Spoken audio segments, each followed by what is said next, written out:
Oh, Justin T, you're a sight to see, strutting in socks as bright as can be, with maple leaves and rainbow hues, a fashion statement we didn't choose. You flash that smile, you strike a pose like the star of Canada's reality shows. But while you're busy playing the part, who's steering the moose-drawn cart?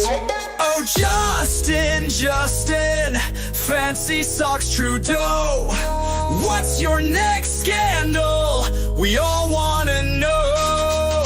From lockdowns to truckers, you sure made a scene, but your selfies, man, they're squeaky clean. You told us to stay home, keep the door shut tight, while your photo ops lit up the night.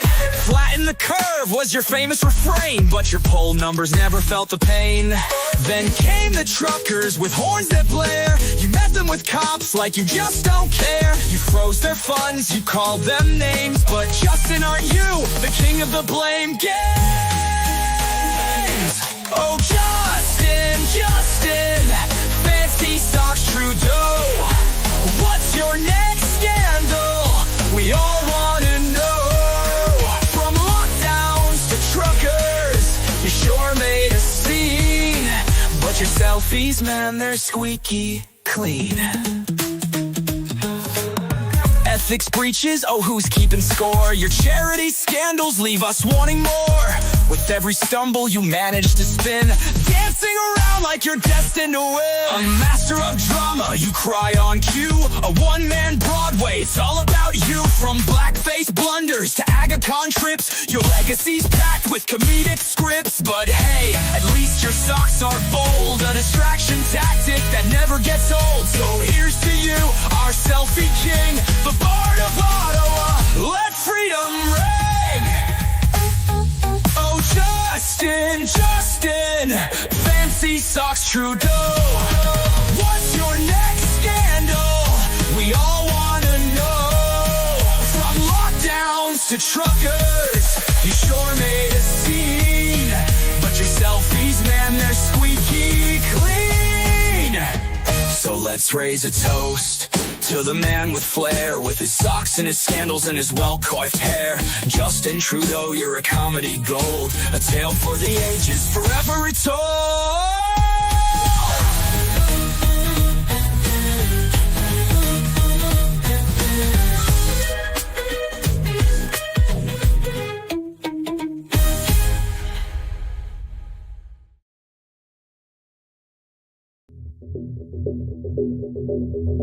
Greetings, Mavericks and new viewers.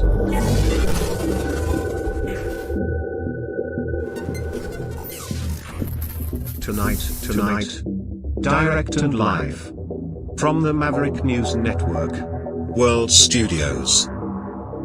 This is Maverick News with Rick Walker.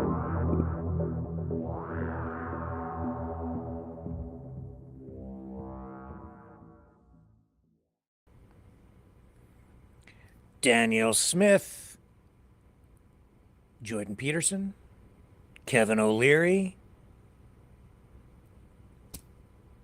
all at Mar-A-Lago. The topic of discussion, making Canada the 51st state. Danielle Smith, Premier of Alberta, she was elected. Peterson? No. Kevin O'Leary? No, I don't think he was elected.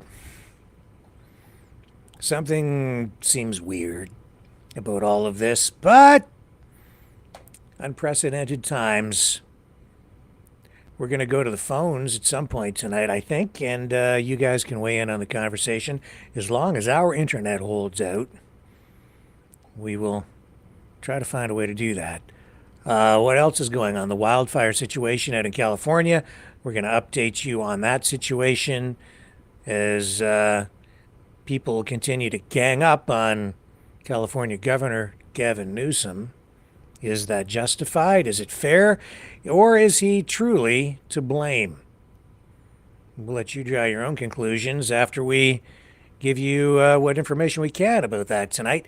Also, Ukraine offering to send aid to the United States to help fight those fires.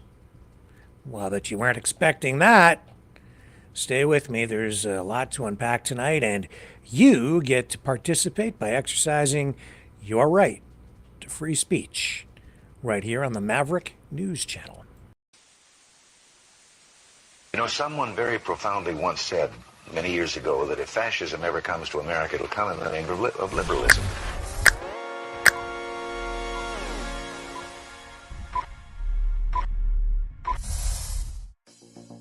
Well, I think it's time we ask ourselves if we still know the freedoms that were intended for us by the Founding Fathers. If we lose freedom here, there's no place to escape to. This is the last stand on Earth. The entire world is watching. Every dictator, every crazy dictator in the world is watching.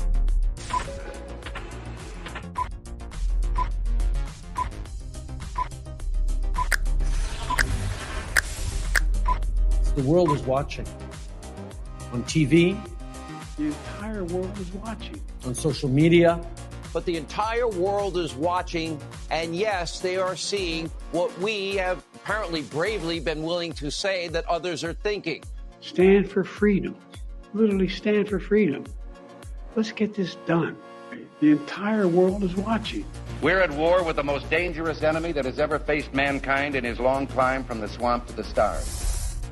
Maverick News. Maverick News. Maverick News. Let me have more control of my own destiny. The world is watching.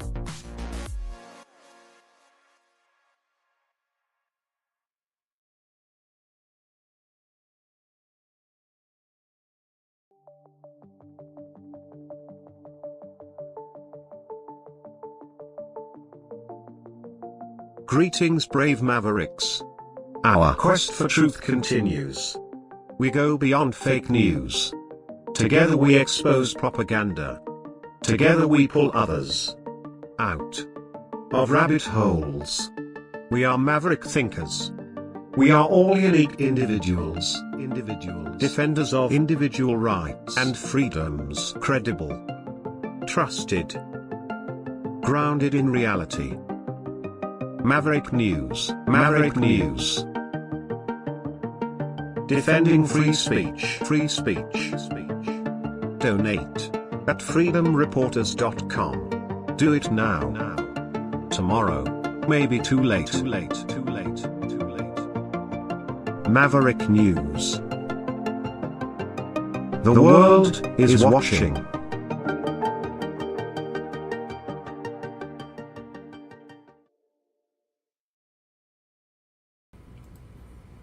All right, so what's going on with these wildfires?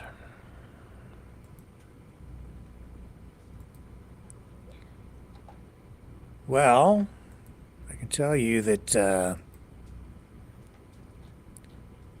Santa Ana winds are strengthening with gusts of up to 50 miles per hour all along the coastal areas, and there are reports of winds as strong as 70 miles per hour in the mountains of Los Angeles and Ventura counties. A fire warning remains in effect until Wednesday, and officials say winds could pick up again Tuesday night. The number of people killed, at least 16 now. 40,000 acres. That's the amount of territory that fire has swept through across the greater Los Angeles area. It has destroyed entire communities. More than 12,300 structures have been reduced to ashes. Evacuation orders in the Palisades, which is the largest fire of the bunch, has expanded, and it is only 11% contained. It continues to threaten Brentwood, Encino, and Westwood. 105,000 LA residents are under evacuation orders. Those remain in effect, and 87,000 are in evacuation warning zones, which means they could have to pick up and leave at any time. All it takes is an order or a warning, or notice to come in, and they'll have to pick up and take off.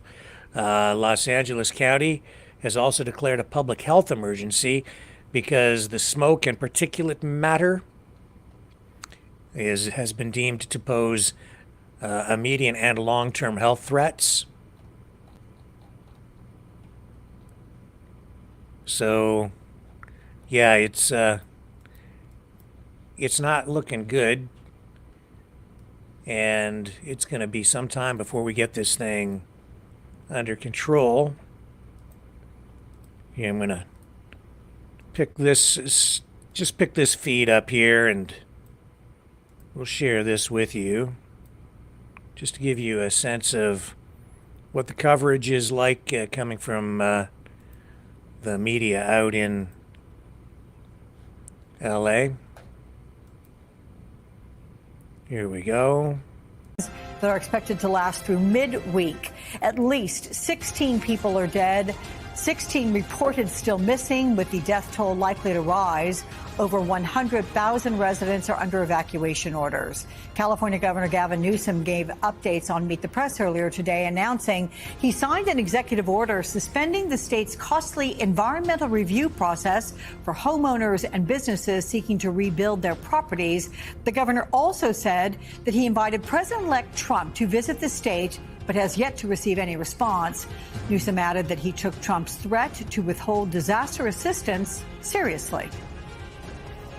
Well, I called for him to come out, take a look for himself. We had support from the President of the United States, Joe Biden, with 100% reimbursement, all the resources you could hope for or imagine, constant communication. I'd like to extend that to the President-elect. I don't know what he's referring to when he talks about the Delta smelt and reservoirs. The reservoirs are completely full, the state reservoirs here in Southern California. That mis and disinformation, I don't think advantages or aids any of us. Responding to Donald Trump's insults. Okay, and I can tell you that we have, because Gavin Newsom gave that interview to Meet the Press, I think we should bring that up and share some of that with you. Because that is in itself making headlines today. It is Sunday. This is the day when these news programs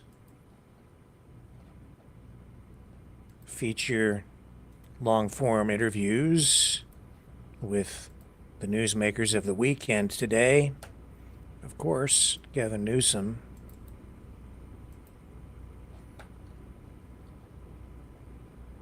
Here we go.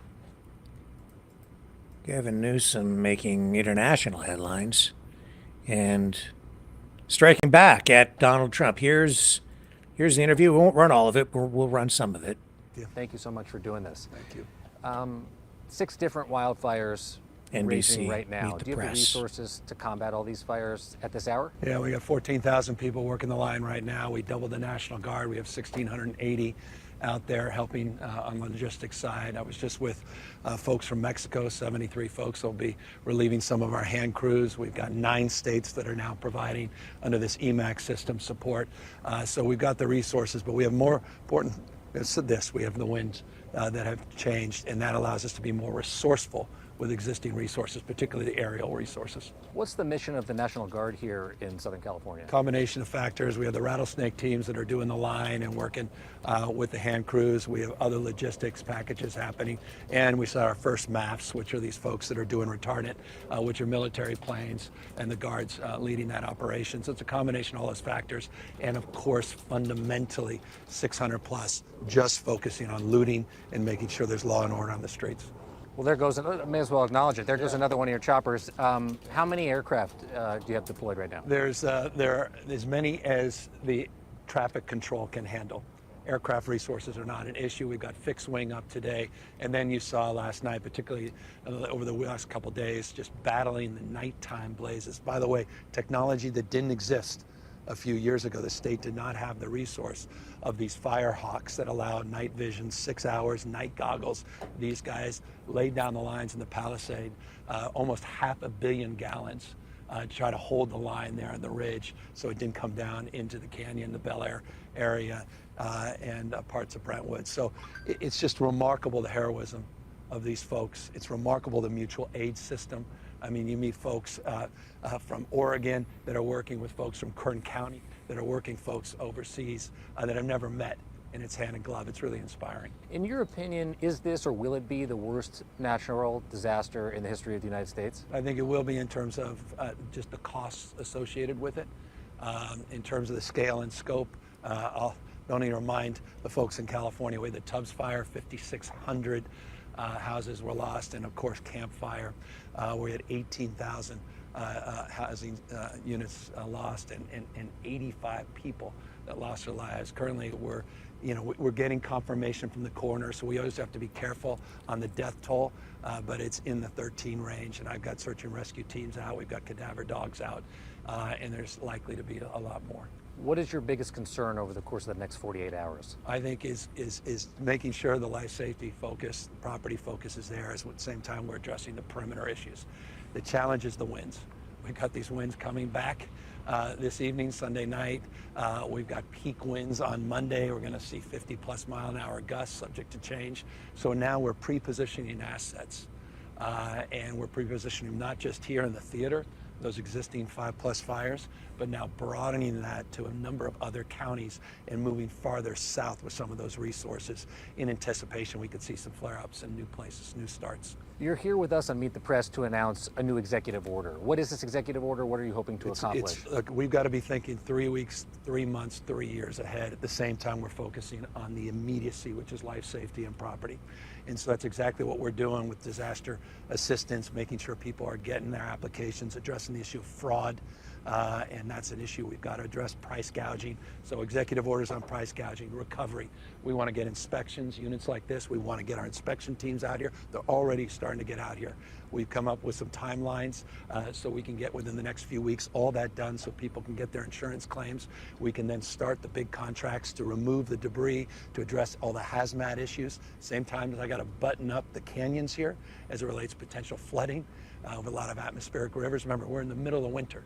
This is January.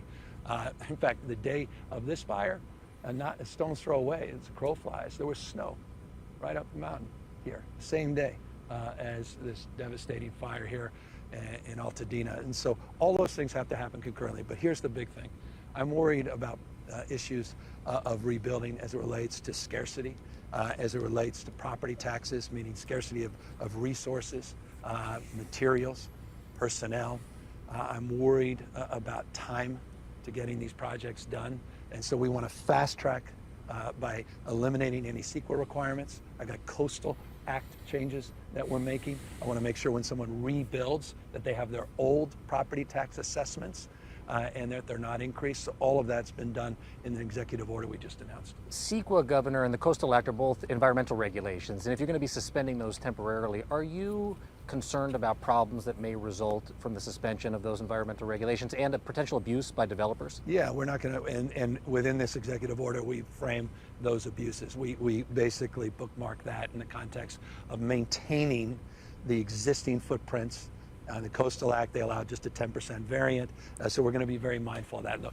California leads the nation in environmental stewardship. I'm not going to give that up, but one thing I won't give into is delay.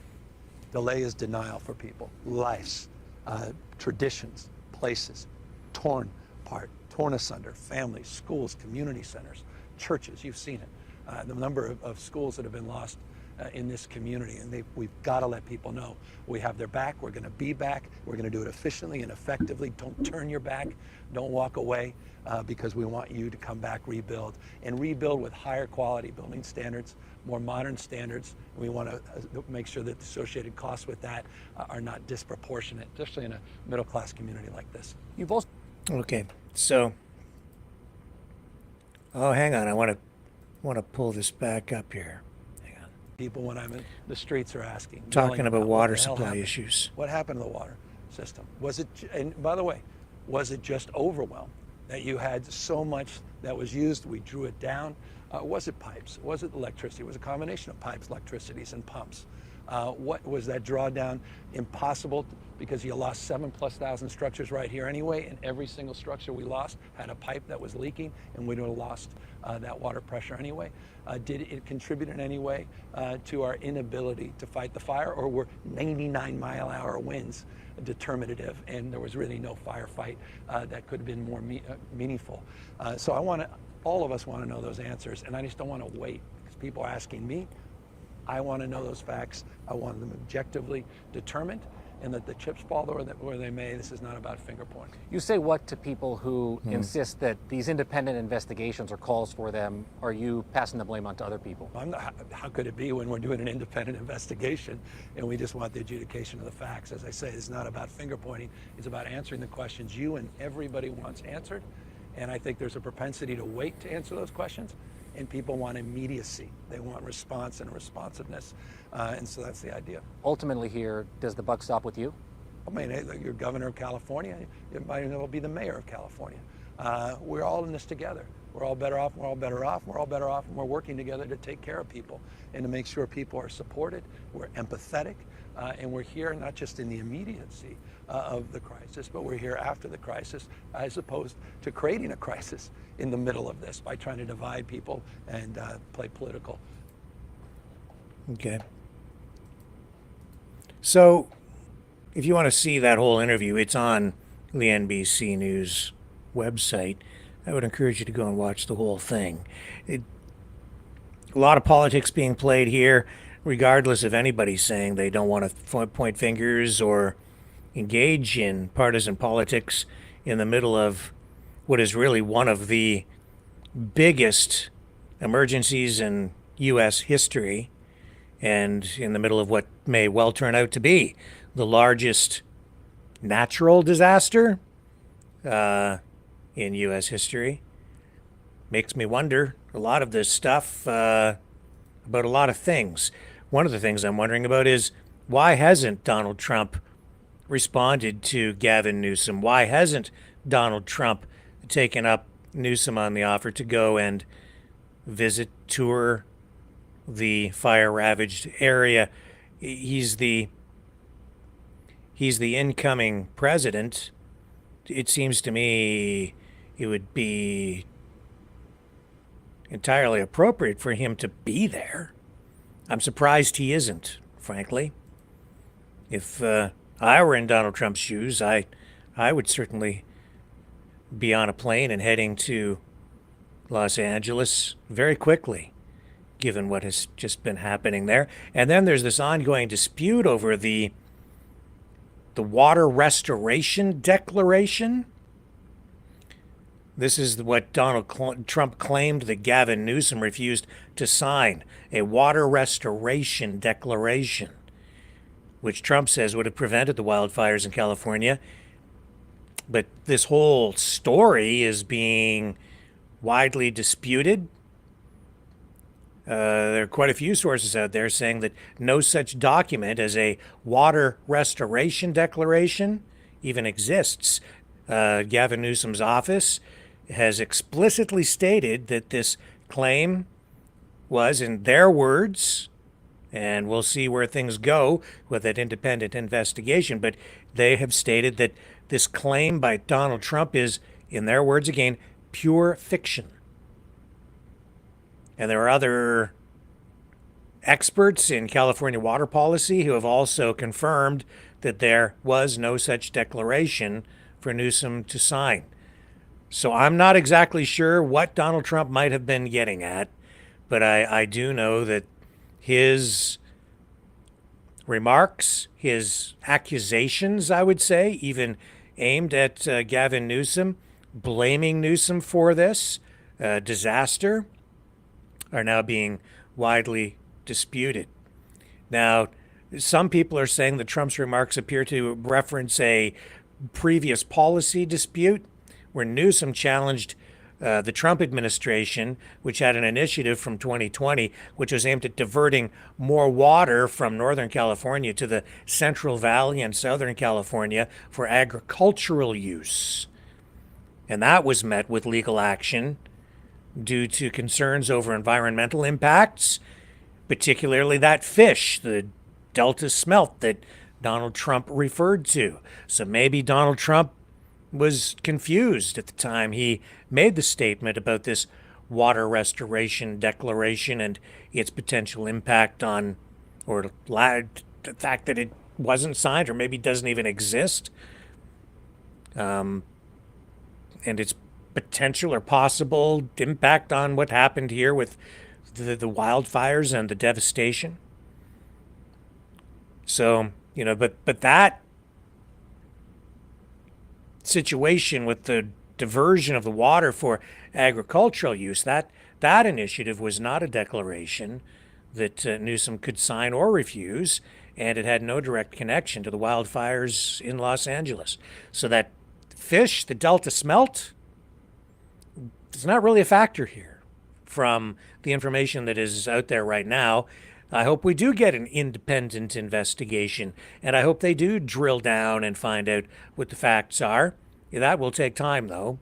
And people do want instant gratification. We're in an instant gratification society. People want what they want, and they want it right now. But anyway, the assertion that Newsome's refusal to sign a declaration, a water restoration declaration, whatever the hell that's supposed to be, and the accusations from Trump that Newsome is guilty of something or responsible entirely for what happened in California, I think that remains to be seen. Even these claims of the main reservoir out there being drained, there is truth to that, but as I pointed out yesterday, I don't know if the public officials out there had any choice, because the cover on the reservoir had been torn. And while that might not sound like a big deal, I think it is a big deal, because it's not like a pool cover. The reservoir is the size of a lake, and it has to have a cover over the whole thing to prevent sunlight from causing algae blooms. It also prevents contamination, and that water is used for drinking water. And if algae blooms or if pollution becomes an issue there, algae blooms create toxins in the water. And that can happen if the water is just left exposed to sunlight in a stagnant state, in a reservoir type of situation. It's not like a swimming pool. It just doesn't work like that. And if you get algae blooms in there and then pump that water out to people, people could die. So I don't know what the real story is there. All we have is this back and forth between Newsome and Trump on social media, really, with accusations flying, and Newsome clearly very stressed out, I would say, in that interview. You could tell from his body movements, his agitated state. That guy's under serious, serious stress, obviously. And I'm sure that if anybody that's being accused of being responsible solely for a massive disaster like we've seen out in LA, California, of course the guy's under huge stress.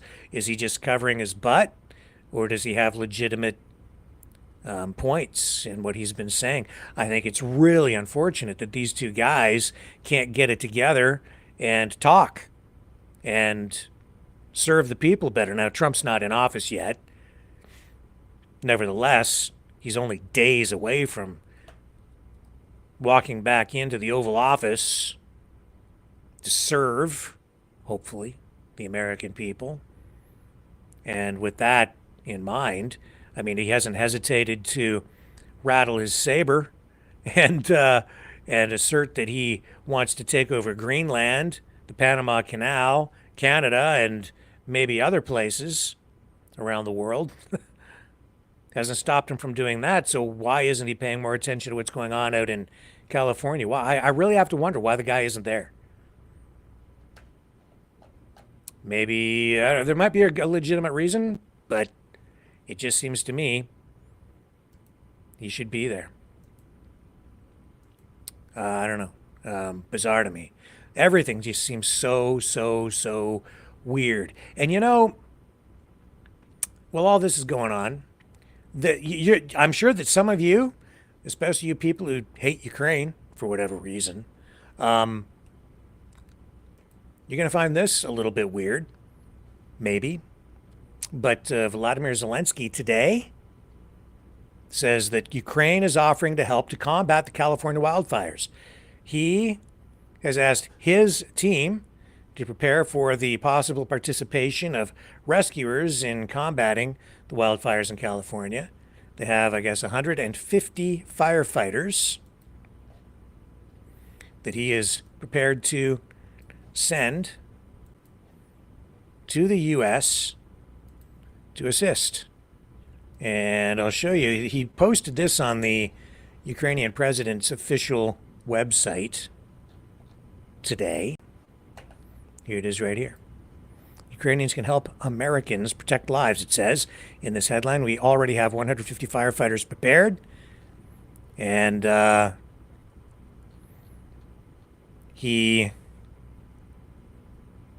goes through today's, I guess this is a regular video update. I don't really watch these, honestly, but I did take note of this one today because of everything going on. I don't know, maybe let's just see what he says in the middle of this part of the address. Let's bring it up. Here we go. Okay. Let's see what he says about Допомогу американській стороні 150 наших пожежників. We have 150 firefighters prepared. Щодо Молдови. На тижні у мене була розмова з представниця. Зараз це опрацьовується по відповідних каналах. Наступне Today, I instructed Ukraine's Minister of Internal Affairs, diplomats to prepare for possible participation of our rescuers in combating the wildfires in California. The situation there is extremely challenging, and Ukrainians can help Americans protect lives. This matter is being worked out, and through appropriate channels, we have offered our assistance to the American side. We already have 150 firefighters prepared. And regarding Moldova, okay, so he's moving on. So just a brief comment there about that from him. And I'd say, well, that's great. I'm surprised. I think Ukraine has its hands full at home. And with all the missile attacks, with the war going on, the damage, the destruction, I would think they need all hands on deck at all times. But there he is. There the Ukrainian people stepping up to help. So we'll see if that happens. I wouldn't be surprised if they do fly them over. I think that there is more international aid coming to California. Canada certainly has been doing its bit, and I believe we have some footage to show you of the water bombers in action. I had them queued. Maybe I've lost them. Well, it doesn't really matter that much. I know that you've probably... We showed you some of that stuff last night. I mean, it does matter. It's a big deal. Maybe the bigger deal is who went down there to visit Trump. We'll get into that on the other side. Hang on. Let's just take a little break, and I'll be right back.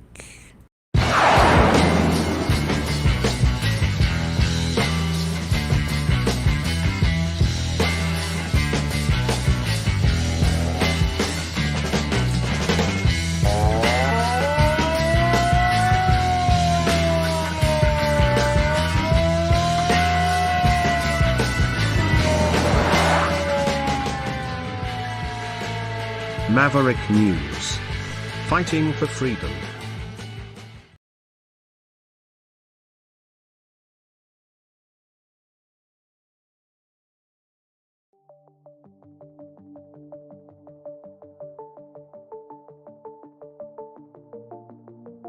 Greetings, brave Mavericks. Our quest for truth continues.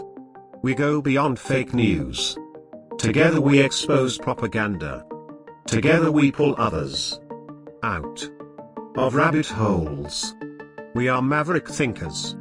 We are all unique individuals, defenders of individual rights and freedoms, credible, trusted, grounded in reality. Maverick News, Maverick News. Defending free speech, free speech.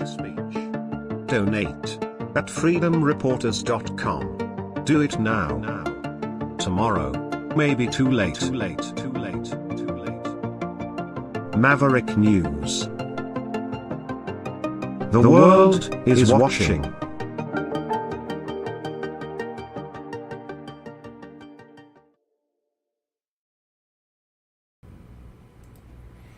So yeah, I do have footage of these water bombers, Canadian water bombers from Quebec. They went down and went over to California, and they're scooping and dumping.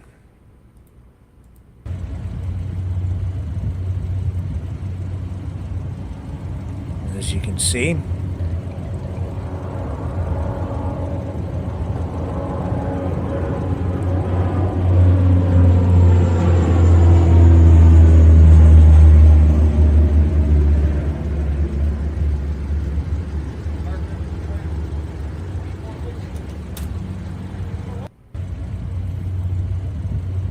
I've got a little more footage too of these water bombers in action. Very impressive stuff. I would think it's a pretty dangerous job as well, you know. Here we go. Especially in those high winds.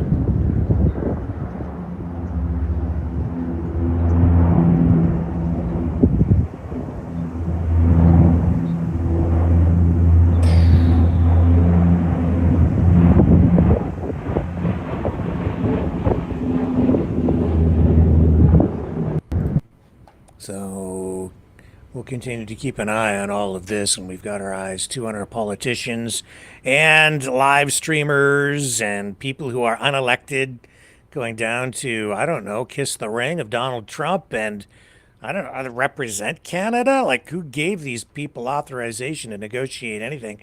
If indeed they're negotiating, maybe they're just down there schmoozing, trying to make some bucks. I don't know, but Danielle Smith, the Premier of Alberta, made her way down to Florida and ahead of the inauguration of Donald Trump, and she managed to meet with El Presidente Donald Trump, along with Jordan Peterson and Kevin O'Leary. 3 peas in a pod. There she is, right in the center. A rose between 2 thorns. Oh my. That's triggering some people who are not, not MAGA oriented. Shall I say? Nice green tie there, Jordan. He's always looking very dapper, isn't he? It's something about this, though, I have to say, I can't put my finger on it exactly, but something feels weird about all of this. She's down there, and she, I guess, she's provided some statements on this, saying that, she spoke to Trump and expressed her views on how important the largest trading relationship in world history between 2 countries has been, how we rely on each other, the importance of Alberta oil, obviously, and energy flowing from Canada to the U.S., and how Alberta energy, Canadian resources going to the United States really generate U.S. jobs. So I think she's doing a good job in that regard, sort of representing the country. This, though, feels very much like an end run around Justin Trudeau, who did go down there, and I would say that meeting was a disaster, where Donald Trump just made Justin Trudeau, in a way, look small. On the other hand, I don't think Trump has done himself any favors with a lot of Canadians, including myself, because I've really been taken aback by this whole, 25% tariff across the board. That in itself I find alarming, but the whole 51st state stuff, just going way too far, in my opinion. Oh, and here's Kevin O'Leary, Mr. I'm not elected to anything, down there talking about the advantages of forming a North American economic union with the U.S. of A. There he is, shaking hands or kissing the ring of Donald Trump. I don't know about this. And then today I saw that Kevin O'Leary says that Canadians, for the most part, are eager to dump Trudeau's loonie in favor of U.S. dollars. And he sees a big advantage in that. He sees an advantage in that. Let me say this. It's really stupid, honestly, for Canadians to do that, in my opinion. You think that you're going to be further ahead. The reason there's a big advantage, we better think this through. Ultimately, maybe there would be an advantage, but I'm not so sure. Because while Kevin O'Leary sits there and says the Canadians don't want to give up their sovereignty, well, at the same time, he says that many people are sort of in favor of... Somebody just messaging me here with something weird. Something else weird. Anyway, I don't know what that means. Okay. I'm losing my train of thought. The point is, you give up your currency and you integrate your currency with another country. Now you have one very integrated economy. And you don't have that tool. You don't have the financial tools at your disposal to make your own national or even your own fiscal policy. The Canadian dollar has always, not always, but almost always been kept below the value of the U.S. dollar. And there's a reason for that. It's because we are largely a resource-based economy. By keeping the dollar devalued versus the American dollar, mainly by adjusting interest rates and the money supply, it gives us a trade advantage. It makes our exports more attractive to the United States. It makes our exports more competitive versus foreign competition for other exports like oil, uranium, nickel, you name it. It makes our lumber a more attractive commodity to the United States. It makes it cheaper, and therefore we can export more. It makes it less expensive versus the same commodities or resources that they can generate even on the U.S. side. That's one of the advantages to having control over your own currency. Without that, you lose that tool. That's really one of the things that results in our trade surplus with the United States. That's why Donald Trump is sitting there saying that the U.S. subsidizes Canada. I think he said to the tune of about $100 billion, and it's not even half that. He's quite mistaken about the numbers even that he has been quoting. So, okay, maybe you think you're going to be further ahead, but when you have that much more trade with the United States, when you're exporting that much more, It actually generates overall more wealth and more jobs, more economic activity, even though your dollar isn't valued as high as the U.S. currency. It's an economic tool that's available to the federal government in Canada. And then those resources and the sale of those resources, the taxation, the revenue, the economic expansion from all of that, that is what funds everything in our country. Our social programs, it paves our roads, it pays for our schools, for all of the government programs. It pays for your Canada Pension Plan, which we talked about just the other night, and people are concerned about unfunded liabilities. A lot of that is a lot of fear-mongering, frankly. I looked into the numbers, actually. I've been concerned about it myself over a long period of time.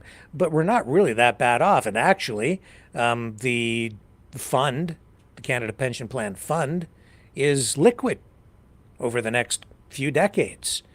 And it's just longer term, the economy needs to expand. If you want to make sure that your pension is there, you want to make sure that the economic tools are there for the fiscal policies that we need in order to guarantee that those programs remain liquid, that we will have enough money there for people when they retire into their old age. There are challenges there, to be sure, but I'm still very much in favor of and want to retain our Canadian sovereignty. And that means you don't necessarily retain your sovereignty if you enter into an economic union. So people need to think this through very, very carefully. It seems almost like Donald Trump is dangling this carrot of a 60% tax cut for people, which I don't really think in the end we would end up with anyway, but it's like, we'll give you a 60% tax cut. And people are like, yeah, take the whole country. Oh, what a deal for the United States. He's not even going to buy Canada. At least he's offering to buy Greenland.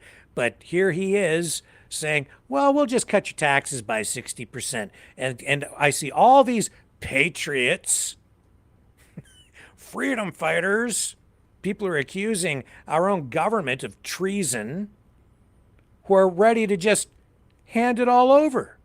What kind of patriot does that? You get a 60% tax cut and suddenly you're ready to just give up the country? Wave the white flag and start waving the stars and stripes? Hello? Well, Canadians can decide, I guess. Maybe we'll have a big vote. Everybody can vote and to give up the country, to get a 60% tax cut. And then people are like, they just want our resources. Yeah, no kidding. No kidding. Yeah, I think he wants our resources. Even the water. He made reference to the water coming from Canada, by the way, during these wildfires. It's a real thing. They do want the water. And I'm pretty sure there are international water rights agreements already in place, preventing Canada from just, building a dam to prevent the water from British Columbia from flowing down into the United States. We're not allowed to do that. We have international agreements already in place. But you give up that border, that imaginary border that Donald Trump referred to, and you're giving up everything, man. Everything. You'll have no control. Who are the traitors now? Who are the treasonous people? Who are the foreign infiltrators? Who are the unwitting participants in foreign interference? Might be you. Just look in the mirror. Oh, there it is. There's the person who wants to join the Yanks. Oh, man alive. I can't believe how easily. I shouldn't be surprised. We're just such polite people. It's like, okay, we're going to take over Canada. Okay. Good idea. I don't know. People, I just don't think understand how fifth generation warfare is waged these days. Here's Kevin O'Leary. Let's just run this clip from this guy who was, I guess, born Canadian, has Canadian citizenship. I think he has dual citizenship.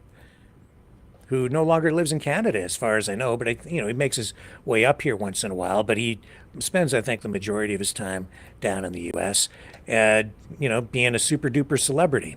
Kevin, talk to me a little bit more about that merger, the talks there between U.S. and Canada. I know you've been vocal saying that, hey, maybe this is an idea that does make sense. Walk me through that. This is the longest border on Earth with the largest amount of trade, 1.3 trillion, 188 billion just out of Alberta, shipping energy to the United States, the number one exporter or importer of energy, between these two partnerships. So that's the trade deficit there. Trump talks about a $200 billion trade deficit. It's all oil that's being imported in the United States. In fact, Alberta has more oil than the entire United States, and gas.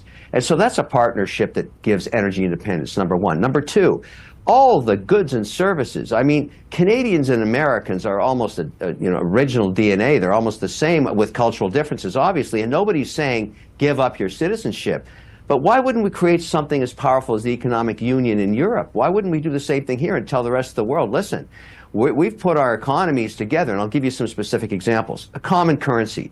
All of the commodities, and Canada's so rich in them, whether it's precious metals, or water, or oil, or whatever, gas, are denominated in American dollars. Every Canadian has an American dollar account. So why not just say, we'll have a common currency. Maybe you give the Bank of Canada 2 seats on the Fed, details to be worked out, and all of a sudden you're trading goods and services in one currency. Check that box. Number two, eradicate all tariffs, not just north and south, east and west. You take Vermont, for example. There's a barrier between Vermont farmers selling dairy into Quebec, just north of them, and Quebec is subsidized by Alberta with a milk board that pours milk away after Alberta gives them $5 billion to subsidize them. That's just sheer stupidity. Wine in California can't be shipped to British Columbia. British Columbia wine can't be shipped to Ontario. You get to see what I'm talking about. Eradicate all of that, and the productivity goes through the moon. Here's how you control immigration. Let's nickname it the Uni. This is a passport that's issued to any American citizen in good standing with the American government and has a passport, or any Canadian citizen in good standing with the Canadian government. Each government gets a say on whether a unifying passport is issued to that individual. That individual can then travel and live anywhere they want, any province, any state, and they pay one tax rate, 21%, let's just say that, with no deductions.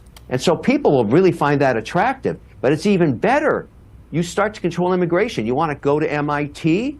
You got to get a uni. Why do you want that student to get a uni? Because half the students at MIT going into engineering, very valuable students, we kick them out of the country when they graduate. What are we, idiots?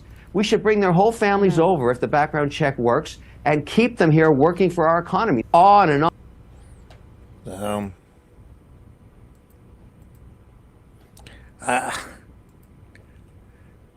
He's been giving this a lot of thought. A lot of people have been giving it a lot of thought. This has been in the works for quite a while, in my view, and he's part of it. Oh, yeah, he's part of it. Part of it because he has a lot to gain, I would say. He has investments, his own interests in mind, and he's not elected. But there he is. He has the ear of the incoming president of the United States, and he is, in part, setting what could be the agenda. There's something amiss. This whole thing stinks to high heaven. There's something really freaking wrong. Don't know what it is. Can't quite put my finger on it, but this don't seem right. And where was Donald Trump?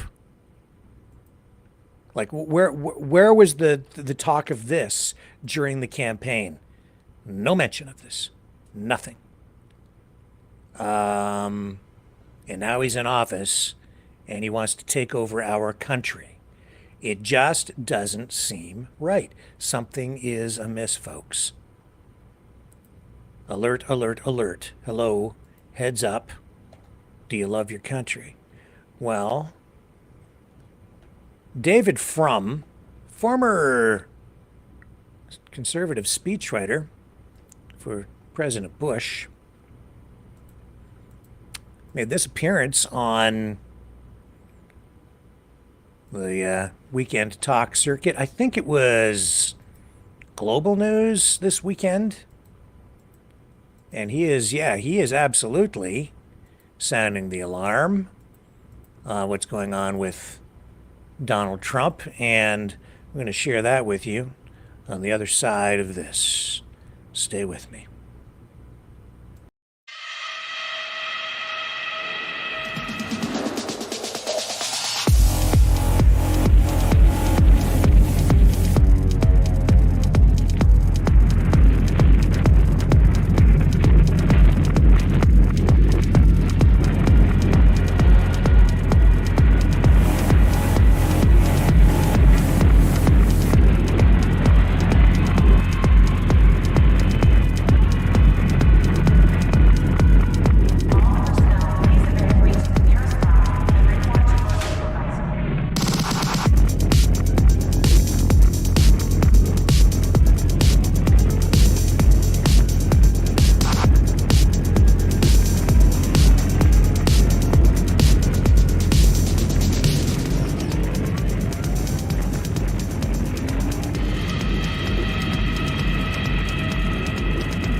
Maverick News.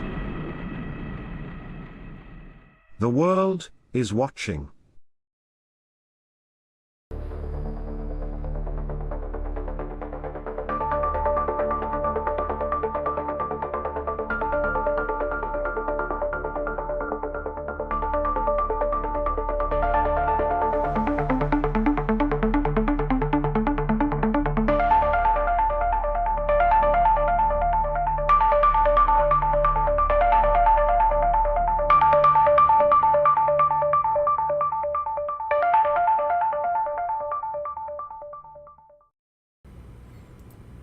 So here's David Frum, commentator, political writer, columnist, former speechwriter for President Bush, and commenting on Donald Trump sounding the alarm.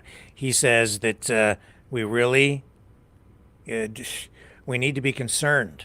And I like David Frum, very, very smart, conservative, a voice of reason for a lot of years, a steady hand, and a very stable message, consistent, very conservative voice, and he's worried, and I am too. This is him on Global's The West Block this weekend. Policy that he's trying to push, or at least convince people that he's trying to push. Do you think that he's serious about annexing Canada? If you're living with a mentally unstable partner and he says, I'm going to push you down the stairs, he may not literally mean to push you down the stairs. If he then adds, I'm going to chop you up with a knife, he may not literally mean to chop you up with a knife. But you'd better have a plan, because he is going to do something. There's something dangerous brewing, and you need to pay attention to it. So I don't think Donald Trump intends to make Canada a 51st or 51 through 55 state. For one thing, he doesn't want to give Canada all those senators. But does he mean some plan of aggression and hostility to Canada? He pretty obviously does.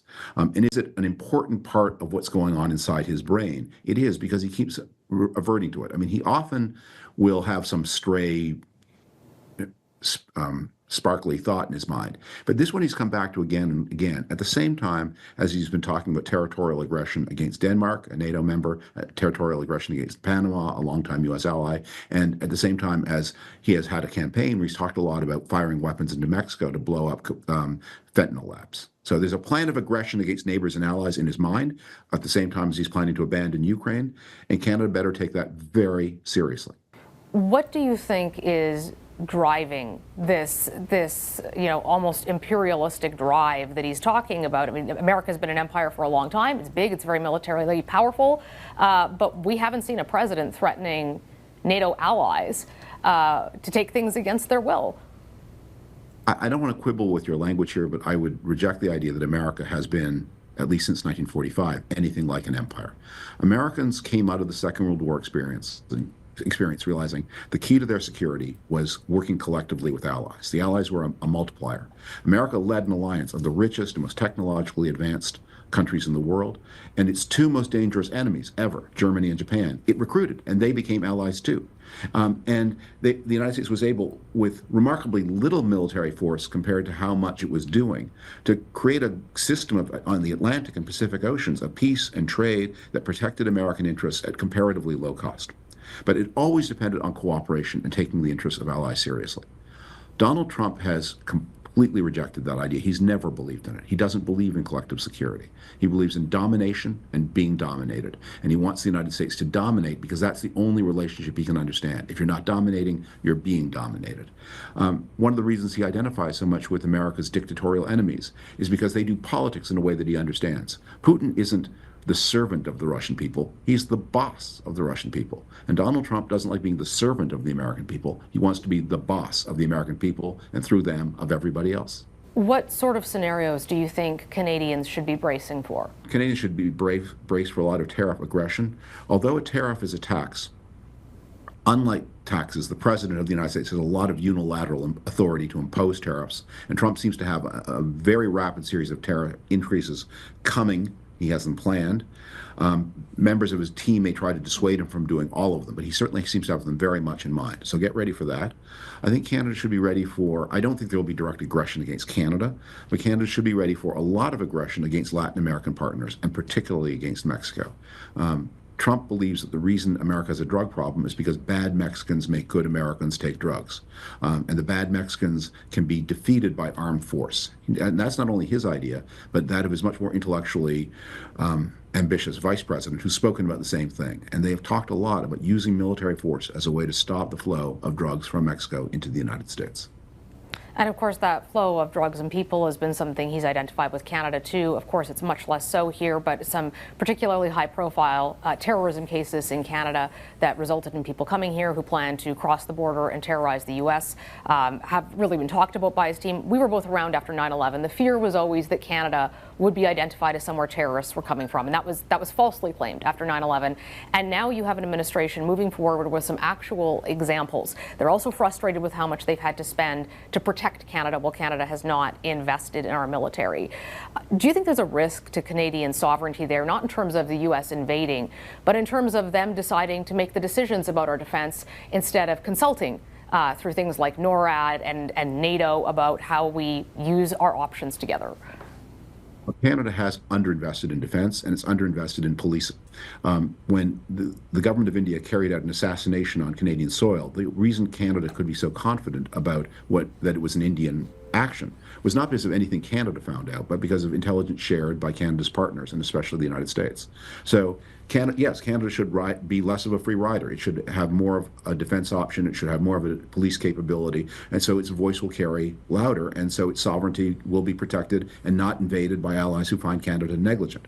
All of that said, the immigration threat that now looms in North America is of people moving from the United States to Canada. Trump is planning some kind of big immigration crackdown. Not clear how big. But you need to think about this not from the point of view of what will the Americans do, but what would a person who's at risk of being deported, what would that person think? And they would look north at Canada and see, here's a much laxer immigration regime. If you can get yourself to the border and then walk across, you can have the benefit of Canada's more permissive rules.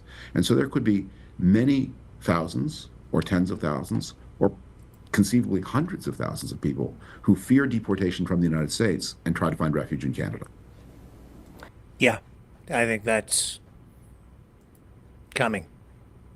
RCMP also very concerned about that.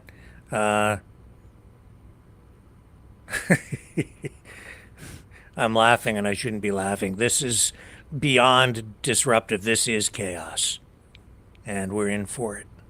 So, and I have to confess, I never thought I would see this from Donald Trump. But here we are. 6 months outside the election, I could see that there was something really different about this whole campaign. And when we saw RFK Jr. being pulled into the, into the fold, I knew. I knew this was a totally different deal. That's a guy that Trump called a communist. And now he's a MAGA hero. There's something not right, man. Make your own assessment. What do you guys think? Let me look in the chat here.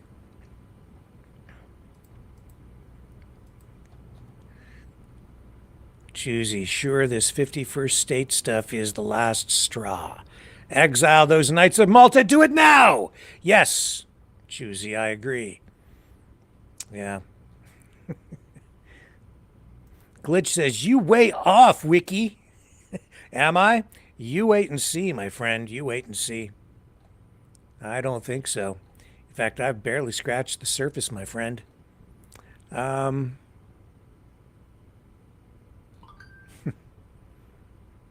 Wow. I'm going through the comments here.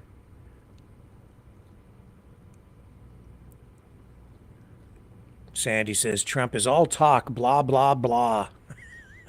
Yeah, he talks a lot, but this time around, Sandy, I don't think it's blah, blah, blah. Not at all. It's not blah, blah, blah. He means it. He means it in one way or another. He means it. There's a lot coming down. There's a lot that's going to go down. Lower taxes, lower rent, lower gas prices, just lower. I wouldn't count on that either. I wouldn't count on it either. And Joni says Canada is a joke. I disagree. I don't think Canada's a joke. I think Canada is an awesome place, and we need to defend it. And the United States is an awesome place, and it needs to be defended too. And I'll say this too. I don't think all this stuff coming from Trump, I don't think we should interpret this as American. This is Trump. This is Trump. This is MAGA. But it's even something more than that. The mask will come off this in a more substantial way, giving us more clarity. I think, probably sooner than we think. This is not typical American behavior, in my view. Not at all. Not at all. Let's go to our first caller of the night. Hey, what's up, Rick? Hello, Dragon Sir. How are you? All the way from Montreal. Well, I'm doing extremely great. Well, I'm glad you're doing extremely great. About all this, right? Okay. Well, let's put it this way, guys. That probably you have a short memory, but not so long ago, like Rick had said, we had a commission, right, against foreign interference in our politics, and well, this is blatantly what it is, right? Yeah, that's. So, you don't get much. Yeah, it isn't much more obvious that someone is trying to meddle in the affairs of our country, our politics, and even our sovereignty than a president of the United States or an incoming president saying, yeah, I think I'm just going to annex you and take you over. Yeah. I don't know what. And yet people are like, no, he's just joking. And then he comes out and he says, no, I really mean it. And people go, come on. No, he really said he means it. And you better take him seriously, because one way or another, I think David Frum is on the money, Dragon, and then you give me your thoughts, but I think David Frum is right on the money. He may not really want to take us over, but he's got something cooking, and it's substantial. and I'll go, like you say often, this is what you don't say that you got to be careful of, right? Yeah, it's not just what is said, it's what is not said. I mean, in politics, if you gotta listen or not listen to what the guy is not saying, between the lines kind of thing. So this is basically, like you said earlier, wasn't into his politic plans when he was getting back into a second race. So what's the change of thought of Trump going to, a full pledge invasion plan? That's kind of weird. Everything about this is weird, man. Everything. The fires are weird. This is weird. The whole thing is bloody weird. I don't know what else to tell you. I got another thought for you, actually, on the same vein, if you will. Have you seen this guy from the Liberal, I believe, that wants to present himself as Prime Minister and doesn't know much French at all and barely speak English? I'm sorry, Dragon. I couldn't hear you. I lost my audio. Can you repeat that for me? Yeah, sure. There's a new guy representing himself as PM that you forgot about. And this guy actually, I don't know if you looked at him, but first, he doesn't know much French at all, or not at all. English, barely speak it. And second of all, he's pro-Palestinian kind of thing. So, I mean, and he wants to present himself as Prime Minister. Oh, you mean this is a guy who wants to run for the leadership of the Liberal Party when Justin Trudeau steps aside? Yeah. Oh, and what's his name? Actually, I haven't looked into it. I did, but I mean, I don't remember the name because. Okay. Yeah, Very helpful. Thank you. Weird name, but I got to look into it just right now because yeah. But yeah, I mean, this guy that's weird. I mean, you cannot, make that up, basically. But it's on my Twitter feed, so if you want to look it up, it's at One Rising Dragon, so you cannot miss it, guys. Okay. So, anything else you want to add with regard to this subject matter tonight as we kind of wrap up your call here, Dragon? Well, yeah, I have my thoughts for those in the U.S. Around LA. So, yeah, you got my thoughts, guys. So keep it strong, keep it real, and yeah, that's what it is. So, wish you a good one, guys. All right, thank you for calling in tonight, Dragon. Really appreciate that, and we will reconvene with you at a later time. And I just looked it up here. I think the only two names that have officially declared an intention to run for the leadership of the Liberal Party after Justin Trudeau steps aside are Frank Baylis, a former Liberal member of Parliament, and Chandra Arya. He's a current Liberal MP for Nepean. Now, I can't say if I'm not really familiar, honestly, with either one of those two people. Chandra, I think I did see a post from that member of Parliament the other day. Let's see if we can find out what the deal is with him. Yeah, I'm pretty sure this was it. Now, as I said, I don't think you're going to get a lot of high-profile people running for the leadership because whoever steps into that role is likely to be destroyed in the next federal election in Canada, which will happen this year. Here's the Twitter page for Chandra Arya, and I think he speaks English.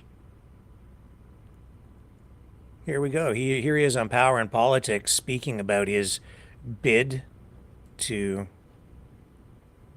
Liberal MP. We don't just talk about the news, we live it. By being at the center of the stories that connect us. Hang on just a moment. Let me get that clip up for you. Okay, here we go. There in the upper left. Today, Arya became the first sitting MP to say that he will be running. That's even though the party hasn't set the rules for the race yet. And Chandra Arya joins me now here in the studio. Mr. Arya, good to see you. Thanks for coming in. Thanks for having me. You were on this program. I wasn't here. I was away that day. But you came on this English program to me. and said you want Chrystia Freeland to be the next leader of the party. I'm assuming you're retracting your endorsement of her and giving it to yourself? I did think quite a bit during the holidays. I went in depth into understanding what the real problem is for Canada today and what are the solutions.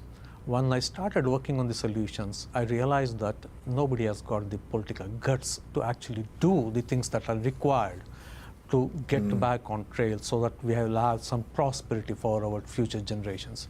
Right. Whatever, I have already put out my proposals, my policies, my solutions, and that require real political decision making. Okay, so speaks English. If you want to be the Prime Minister, though, of Canada, you pretty much need to be able to speak English and French, and fluently. If you're only unilingual, you have a big problem. So I don't know how good his French is, because I'm not really that familiar with him. I did see that he had posted earlier in the week saying that he was going to seek the nomination and the leadership. And of course, if you win that leadership, you become the Prime Minister, because the leader of the party becomes the Prime Minister. People don't vote directly for the Prime Minister, but then that is very likely to trigger that whole process, trigger an election through a non-confidence vote, or whoever is Prime Minister may decide to dissolve Parliament and call an election and go to the Governor General and have the Governor General approve that process, and then we go to the polls. So it's not very far off, folks. Just buckle up, hold on tight. It's going to happen, and we'll find out more about that candidate and find out if he speaks French. But he speaks English, so I don't know what that post is all about. Although, given the level of bigotry that's out there, I suspect that that's probably part of it. Let's pick up this call here, and I'm just take a quick break. We'll be right back with our next caller.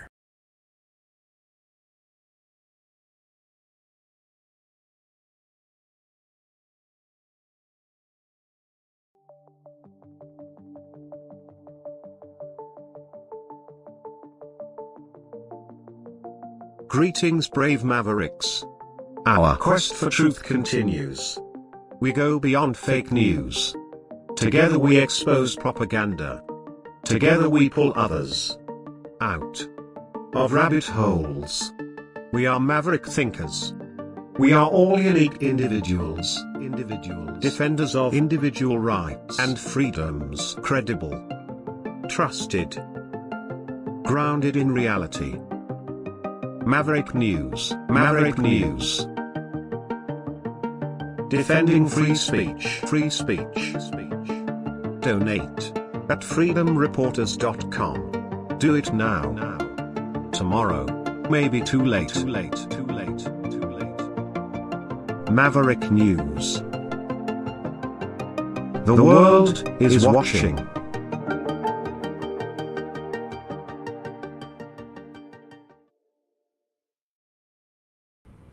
Okay, and Isabella's on the line. Welcome back. Yeah, I watched that interview that you just played there. Okay, yeah. And further into that interview, the interviewer asked him about speaking French. Oh, okay. And he's like, well, no, I don't speak French. He's doomed. So the interviewer's like, well, you do know if you're running for prime minister, you have to be bilingual. And his report was something back like, well, that's not important. And the reporter's like, well, it kind of is. It kind of is, yeah. In Kanakistan, yeah. Quebec. Yeah. Gee, I wonder if Donald Trump takes us over, do you think he'll learn French so that he can be the president of Canada? I don't think so, man.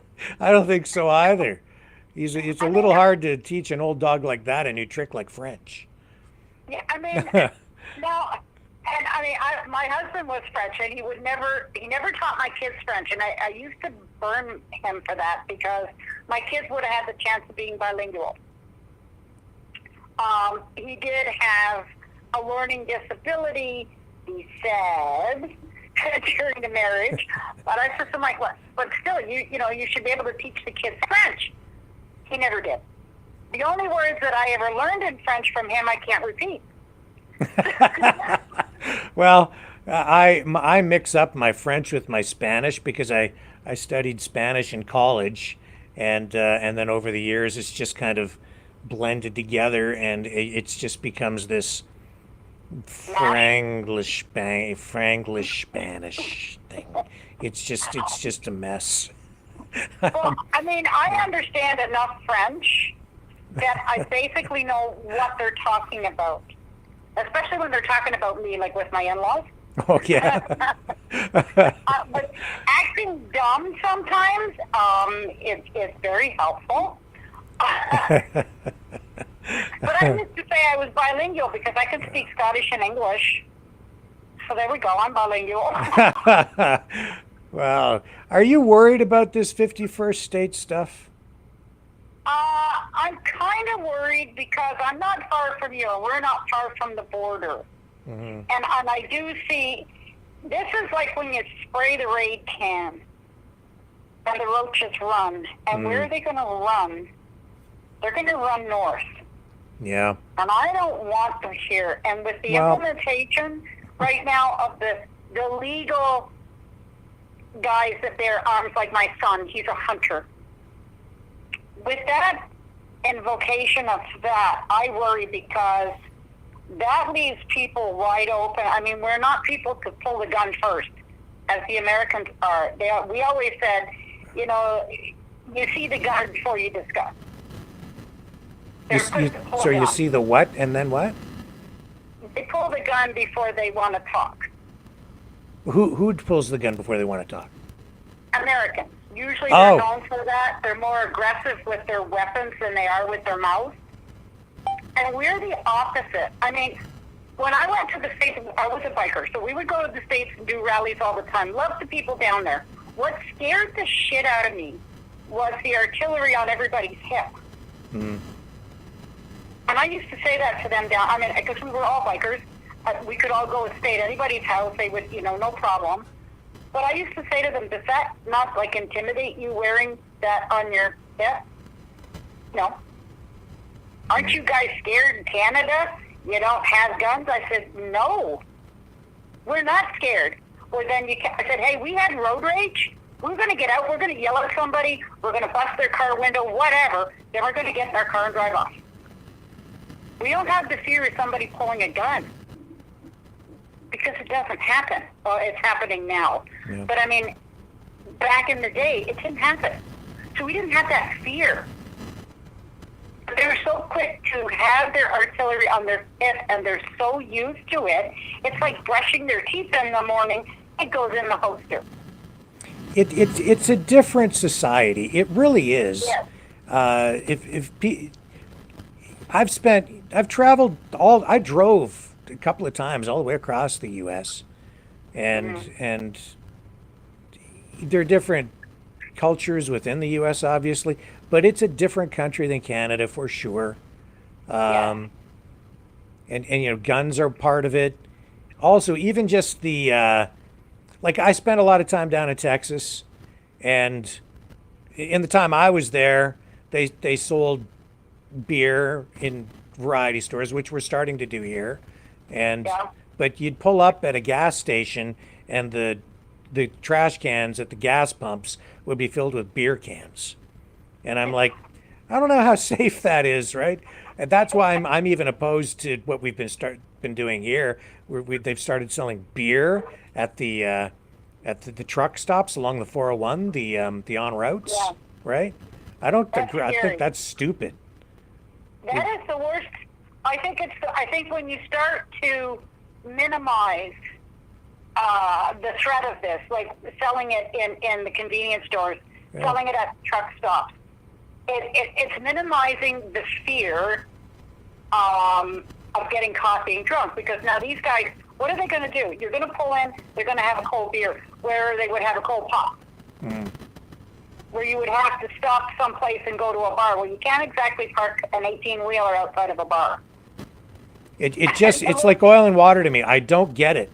All the work that's been done over the years to combat drinking and driving because of all the deaths, and the increase in the penalties, right? And now they're selling it at truck stops. It just defies logic to me, but maybe that's just me. Thing. This is the last 3 years has been the removal of logic and common sense. Yeah. In my opinion. And I look at this and I go, what? You want what? Like, excuse me? That doesn't make sense. So we're living in a world of no sense, not nonsense, but no sense. Nothing is realistic. And then, I mean, they're saying things like, well, if you're sick, you should stay home. Well, wasn't that part of the program? If you were sick, you stayed home.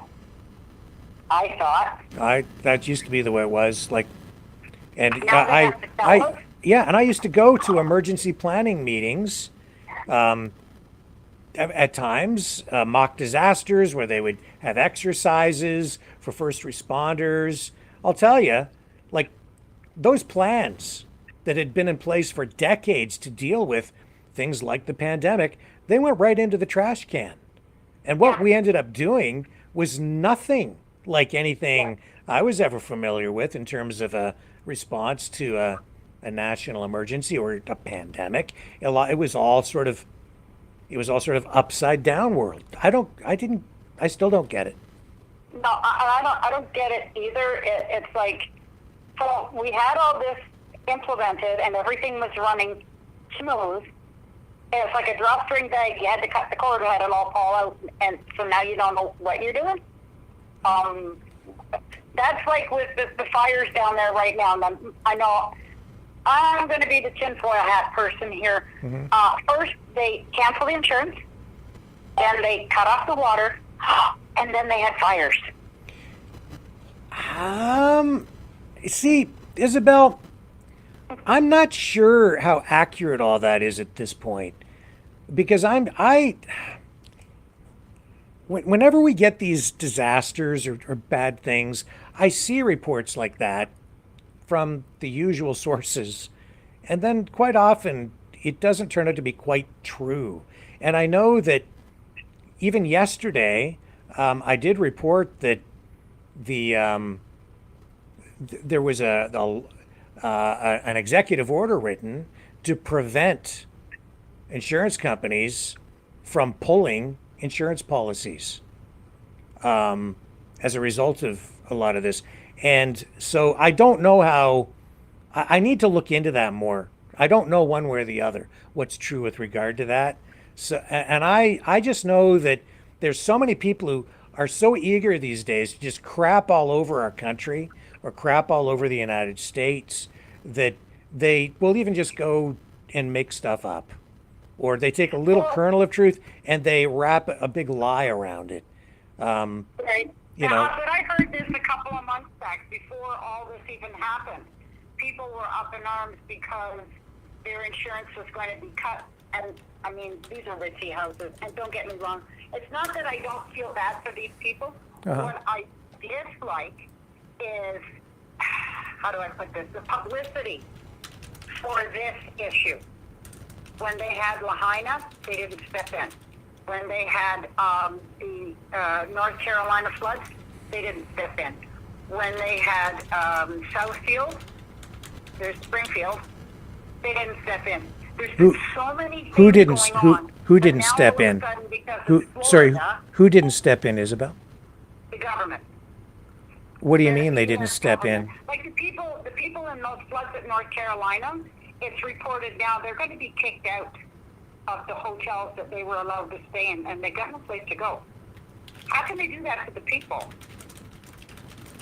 And yet they're putting all this energy and publication on Florida or on California right now, and I'm like, this should have been equal all the way around. It just seems that there's so much being put into California, and these other places are getting, it's like we said before, you get this flash of excitement. Oh my God, look what happened here, but don't look over here. But look what happened here, but don't look over there. And yet all these other areas are still suffering. But because of the wildfires, now all the attention is on California. Yes, I'm just looking up some of this information right now. And so from what I'm seeing here and this quick research that I'm doing, So we've got reports indicating that some major insurance companies, including State Farm, have indeed canceled or decided not to renew homeowners insurance policies in California, particularly in areas deemed high risk for wildfires. And those cancellations occurred months before the wildfires in question, not just immediately prior, though. So State Farm, we've had a similar situation now up in areas in Canada where you have a high risk of fires as well, right? Or you can get that where you've got flooding. So insurance companies, in some places where you've got high risk of flooding, they may not insure people. State Farm, for instance, announced in 2024 that it would cancel a total of 72,000 policies, with about 1,600 of those in Pacific Palisades. And that was later affected by the Palisades fire, of course, now. And it was all attributed to the increasing risk and severity of wildfires. And they do have them like every year out there. And that's, this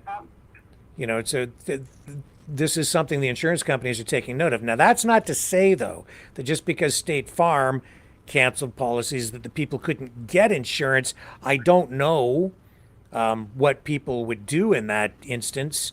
I'm sure that people would try to find other insurance providers. The rates, though, may have been prohibitive for a lot of people. Do they get any kind of reimbursement when the insurance company drops them? Well, we may see that when you have a natural or a disaster like this. Quite often, yes, the government will step in and help people, including people without insurance, rebuild with aid. And that you heard Newsome expressing concern that Trump may not extend those kinds of aid packages. I don't know what Trump will do, but there's politics being played there on both sides, right? So who the heck knows? But even down in areas where you have hurricanes or where you have tornadoes all the time, a lot of people don't have house insurance in those areas too, because the insurance companies are like, no way we're going to offer policies down there because they just lose their shirts. So if people are building homes in the path of, in an area where you're going to get hit by a tornado eventually, then what person in their right mind would invest in a business or own a business knowing that, what insurance company would insure a house knowing that there's like a 90% chance that within 5 or 10 years it's going to get wiped out by a tornado? And how do you compel any insurance company to provide insurance to someone or a place that you is going to get hit by something or a very, very high risk? So that's why people often want government insurance instead of private. But I don't know that that's really fair to people either, because then sometimes people build houses, as I know they have even around here, in areas where they're close to the lake, so close that they get water damage, floods, things like that. And then whose fault is that really? I mean, I don't know. These are complex things. And it is. I mean, when I lived up north, there was always an air. I lived up in Timmins, great place, -35. And there would be floods in this one area. And I used to think as a kid, if it floods like that every spring, why do they live there? It didn't make sense to me, because their basement would get wiped out every year. See, and here's information I just found. As a response to all of these issues, California's insurance commissioner, Ricardo Lara, issued a 1-year moratorium on insurance cancellations and non-renewals for areas affected by the Palisades and Eaton fires, aiming to provide relief to homeowners during this crisis. And the action was taken after the fires had already started, indicating an attempt to mitigate further insurance-related stress for residents in affected areas. And that's a good thing, because obviously you have the fires now raging, right? And then you would be worried that, because if you're an insurance company and you have homes downwind and that could hit those homes within the next week or 2 weeks or something. If it's just even, they could just cancel all those policies because it's sort of close to where the fires were burning. So this, they have a 1 year moratorium in place preventing insurance companies from doing exactly that. So the government is taking steps, I guess, to sort of try to protect consumers, homeowners to some degree. So there is that. That's what I mean. Like, these are nuanced discussions that need to be had. It's not black and white, and it isn't like, in my opinion, it's not always the conspiracy that Alex Jones wants us to believe that it is. No. We knew that reservoir had been drained, right? Like, they told us that. Yes. But then you got Newsome coming on and saying, no, the reservoirs are full. Well, I know that the one reservoir had been drained. I don't know about the rest, and I don't have enough information to give you a full, accurate assessment because I'm just researching it prior to, each program each night. And I'm not a public official. I don't have all the data.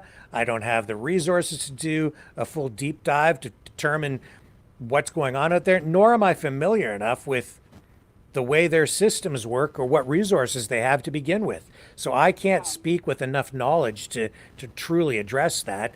So I'm not going to sit here and either point a finger of blame at anyone and say, it's all Gavin Newsom's fault and that guy should be thrown in jail and these people are responsible, or even go the other way and say it's all a conspiracy theory. I just don't know. All I can do is share the information each night.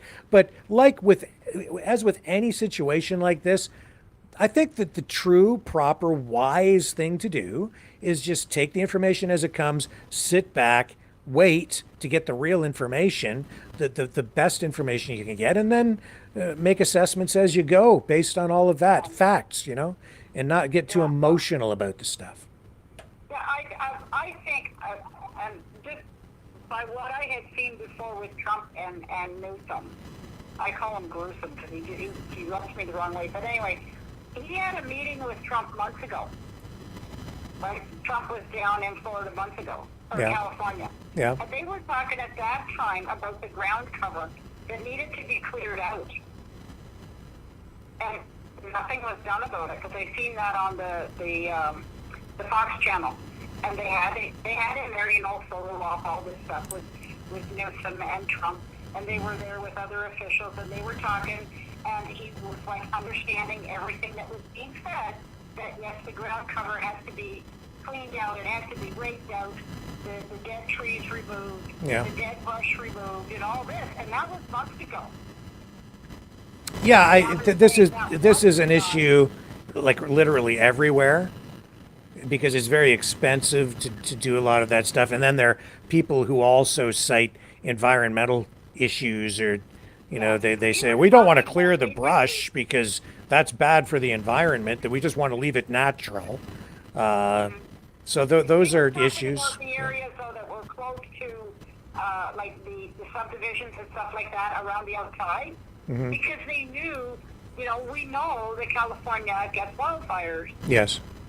Now they've got instances I've seen tonight. They just reported they had arrested a guy dressed as a fireman who wasn't a fireman, going in and looting the houses on the news, and they arrested him. And I thought, really? Like, people have lost everything, and here you're pretending you're a fireman? This is inevitable. This is the kind of stuff that is absolutely going to go on in any disaster like this. It always happens. And they thought that guy was a fireman? Yeah. There are bad people out there. What can I say? It's criminals. And empty houses, whole neighborhood, nobody home. Let's go loot, right? That's what they do. So. And that's what they're calling. What is it? Looters on scooters? Yeah. I mean, oh my God, society is so sick lately. Yeah. I don't know. But with this thing with Trump, he's pushing buttons. And he's pushing a lot of buttons, but the more people I talk to around here in this very small neck of the woods, we're like, we're not going for that. Like, no way. And anybody I hear on Facebook with other people that I know on Facebook, and they're like, yeah, no, we're not flying the Stars and Stripes. We got enough trouble trying to fly our own flag. Yes, well. You know, I mean, we're looked at as bad people because we want to fly the Canadian flag. So, no, I'm not going that way. But that other thing with that guy that's running for the government, yeah, the reporter was getting right into him, but, you know, you got to be bilingual to get the position you're going for. He's like, no, I don't really think that's necessary. Okay. You go, guy. Yeah, well, he'll find out. The Liberals likely won't give him the leadership because they are going to want someone who can speak French. Exactly, and like Dragon was saying, there some parts of that interview he was very hard to understand, even with his English. And that wouldn't fly. I'm sorry. But. That is that's part of the new Canadian reality, I would say. So. Yes, unfortunately, it is. Unfortunate. I know I can't say what I want to say because then I will be a bad person. So I just say it in my mind. I think you just did. Pardon? I think you just did say it. No, I didn't. Okay. No. You're a conspiracy theorist, Rick. Come on now, I didn't say it. Did I? Well, anyway, I thank you. I hope you have a good night. You too, Maybe this Isabel. will all turn out, but I can't see us flipping to be American. Be friends with them, but no. Okay. I like my peaceful ways. All right. Thanks for calling in. As always, a pleasure. Thank you. You have a good night. You too. Take care. Bye-bye. Okay, folks, and you can join the conversation by calling 1-519-401-1373. Okay, Mavericks, it's call-in time. Join the conversation. Call now, 1-519-401-1373.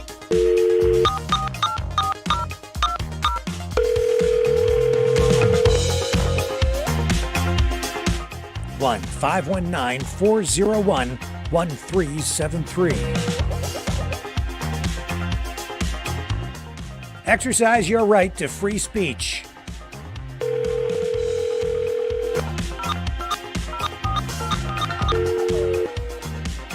That's 1-519-401-1373.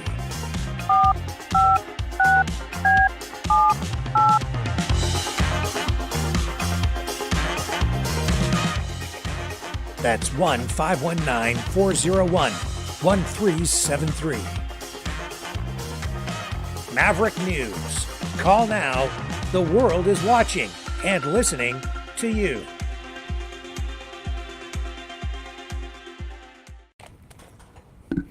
Okay, we're back, and again, you can call 1-519-401-1373 to join the conversation.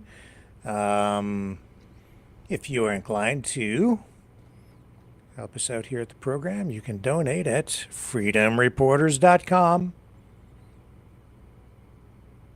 And if you donate tonight, I'll send you the 10-song Free Dog album with songs of inspiration, all about freedom and real patriotism. And I'll give you the 2 bonus tunes, too. The Christmas song, All I Want for Christmas is Freedom, and the new song from Maverick and the News Brothers, Mr. Fancy Socks, which you heard at the beginning of the program tonight.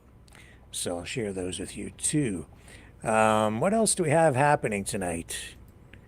I should put the number up on the screen, I guess, so that Donald, you see, if you annex us, next thing you know, you're going to be, everybody down there is going to be saying A with a southern accent. It's going to be like my English, Spanish, and French getting mixed up, except now you're going to have a mix of accents, right? Southern French guys saying A. There's the number to call if you want to join the conversation. 1-519-401-1373. And I was thinking about this, and, you know, I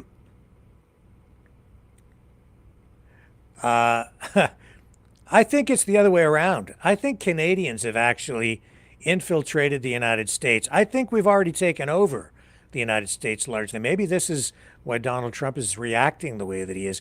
I mean, we've been sending Canadians down there to take over the country for decades. Where do you think the whole green card thing came from for people to work from out of country to work in the United States? A lot of Canadians went after green cards. You know where that came from? From Lorne Greene, the actor. Yeah, Bonanza, later bought Battlestar Galactica. You know, he played Commander Adama. He's Canadian from the CBC.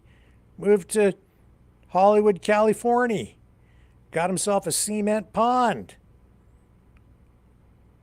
He's not the only one. William Shatner, Mike Myers, Michael J. Fox. He even was awarded the Medal of Freedom from Joe Biden just last week. I'm telling you, man. It's too late, Donald. We've infiltrated. The Canuckistanians have taken over. We took over a long time ago. That's probably what it is. They're probably trying to burn all the Canuckistanians out of the Hollywood Hills right now. That's what these wildfires are probably about. Actually, there's a Canadian. I mean, she's not Canadian, I don't think. This is a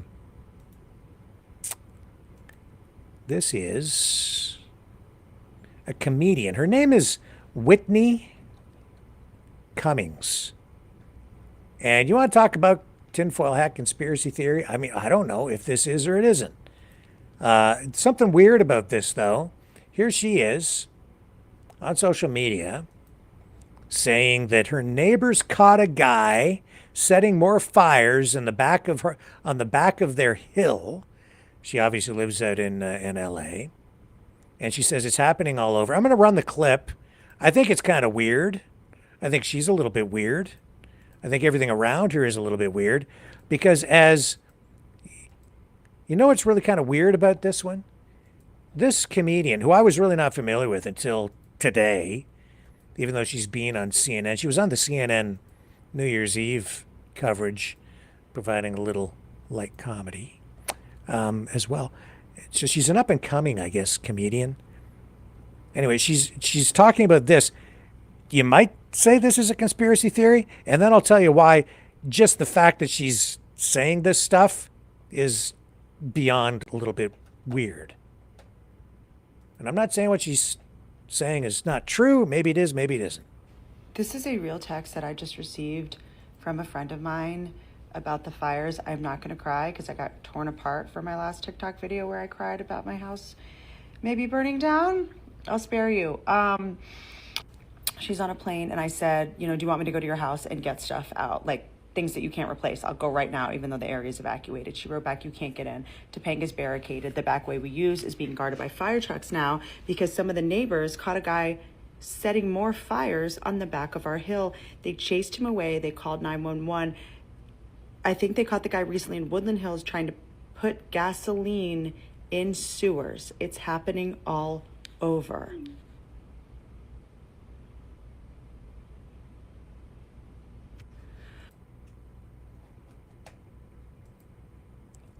Yeah, so I don't know if that's true or it isn't. It sounds credible.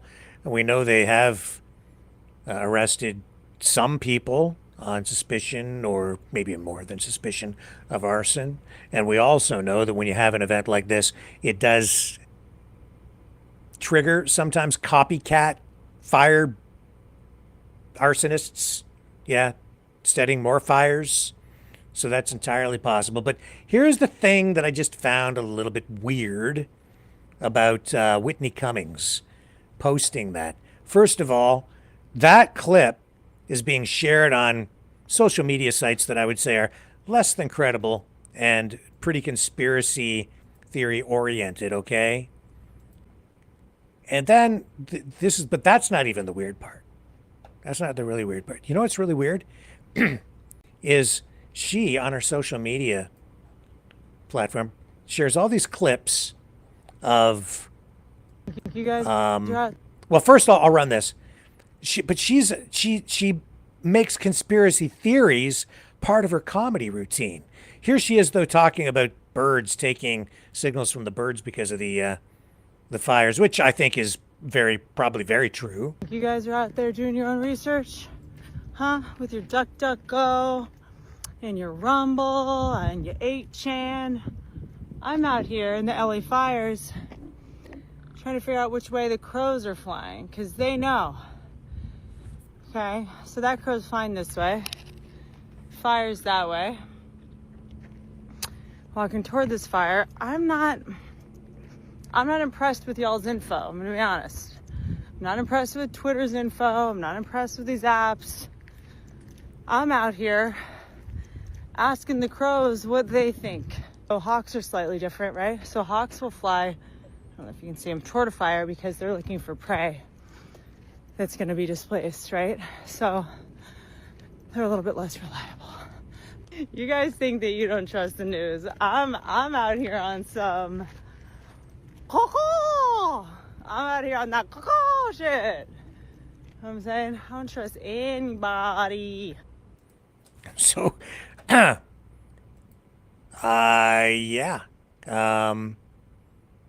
Okay, so here's let's find one where she's talking about conspiracy theory.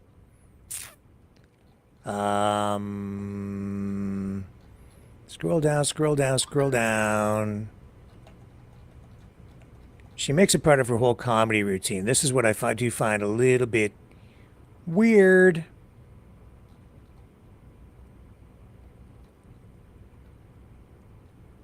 Okay, here we go. Here's one. She does this, I guess, on a regular basis. As part of her whole routine. And she seems to be kind of pretty funny. I don't know if she's taking this stuff seriously. I just don't know enough about her. If anyone knows anything about this comedian, let me know. Anyone have a good conspiracy theory for me? Pandas aren't real. Who's not real? Pandas. Pandas aren't real. Let's go. Pandas aren't real. I told you to be suspicious of China. Tell me everything. That's funny. What are they? What are they? Humans in bear costumes. Humans in bear costumes. All of them. Or painted other bears. Or painted other bears. That's funny. Hold on. Painted other bears. It's like a grizzly bear in white and blackface. Exactly. Who's doing the painting? Great question. So where did you get this intel? The internet. The internet. Got it. And so the idea is that pandas, all of them, they're either humans in bear costumes, which, by the way, if that's true, I volunteer as tribute. Sick gig. Or they're just getting painted. Who benefits from this? Zookeepers? Who? The zookeepers? China. I'm telling you, remember recently China took their pandas back? Was that to give them a new polish? They had to, give them a new coat. You a mascot.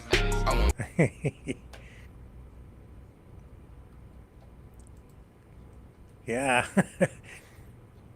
So yeah, she makes conspiracy theories a regular part of her thing. And then she's doesn't it seem a little weird to you? It seems weird to me. Or maybe I'm just paranoid. I don't know. Just seems odd. Here's another one here.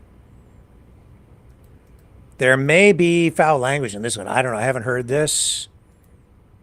All right, let's bring this one up. Are you ready? Plug your ears if you're easily offended by foul language, just in case. Just in case. I don't know. You're lesbians? Yeah. In LA? Yeah, see, go to another state, see if you're still gay. The men in LA are so effeminate at this point that dating a woman is like the straightest thing you can do. Anyone have a good conspiracy theory? The Bermuda Triangle. The Bermuda Triangle, is that what you call your threesomes? Like, what is Cancer is solved. this? Is that what you tell girls you give HPV to? No, it's solved. By the way, no, it's not. Women really are the new men, aren't they? You're lesbians? Yeah, well, that's pretty funny. She's funny. She is. Anybody familiar with her? I'm just going to look in the chat here for a moment. I don't know. Anybody here? I got to open up the chat. I'm afraid to look in the YouTube chat right now because I think we got some attackers in there. She had a sitcom, according to Glitch. Wasn't familiar with it. Don't have enough time to watch TV. And let's just scroll up. Taylor Swift look-alike, according to Betty Zoom. I don't quite see the resemblance, but maybe a little bit.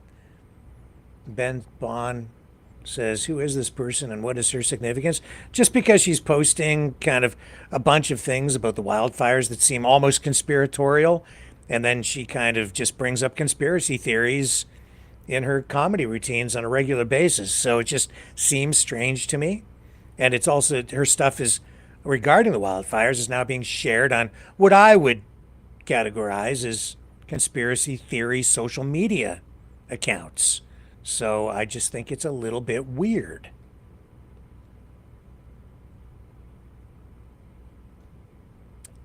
So I don't know. I just think it's odd. But she's funny, and I thought it would just be entertaining to look at it through that lens and give you a little bit of comedy at the same time. What else we got? She dated big stars, too, according to Glitch. No doubt. And Brian says, when does the comedy part start? No thanks, Rick. I'll stick with Richard Pryor. Yeah, well, comedy is kind of a personal thing, right? I don't find her hilarious. I watched a few of her things through the day today, and I didn't find her particularly, brilliant or anything, but I guess she's relevant in her own way in the current environment. Anyway, we'll move on. Here's Trump's national security advisor on Ukraine today on ABC This Week. You want to know where we're going? We just heard from David Frum. And now here's Trump's, I guess this is his incoming national security advisor, Mike Walls, talking about Trump's priorities on the Ukraine file. I don't know what he says. I haven't heard this yet. Well, the preparations are underway, but just taking a step back for a moment, John, it's been striking to me just since President's election how many people have gone from, just unqualified blank check as long as it takes, whether that's months, years, decades, in terms of perpetuating this war, which really has bogged down to a World War I style meat grinder of people and resources with World War III consequences, to now even President Zelensky walking in the room in Paris and saying, ready to work with you to end this war. Let's end it justly, responsibly, in a way that protects Ukraine's future, but ends this thing, and so the entire world can move on from it. So from President Trump's perspective, you can't enter a deal if you don't have some type of relationship and dialogue with the other side, and we will absolutely establish that in the coming months.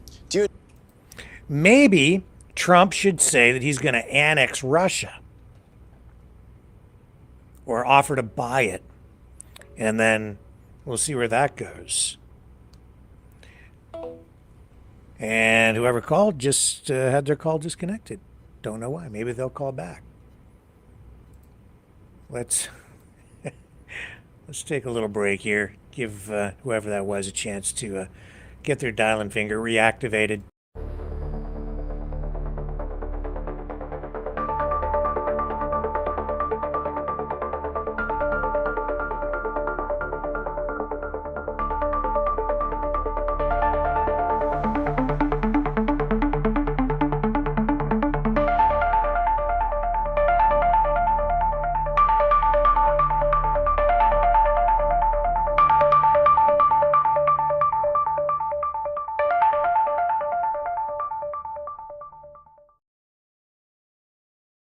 Now.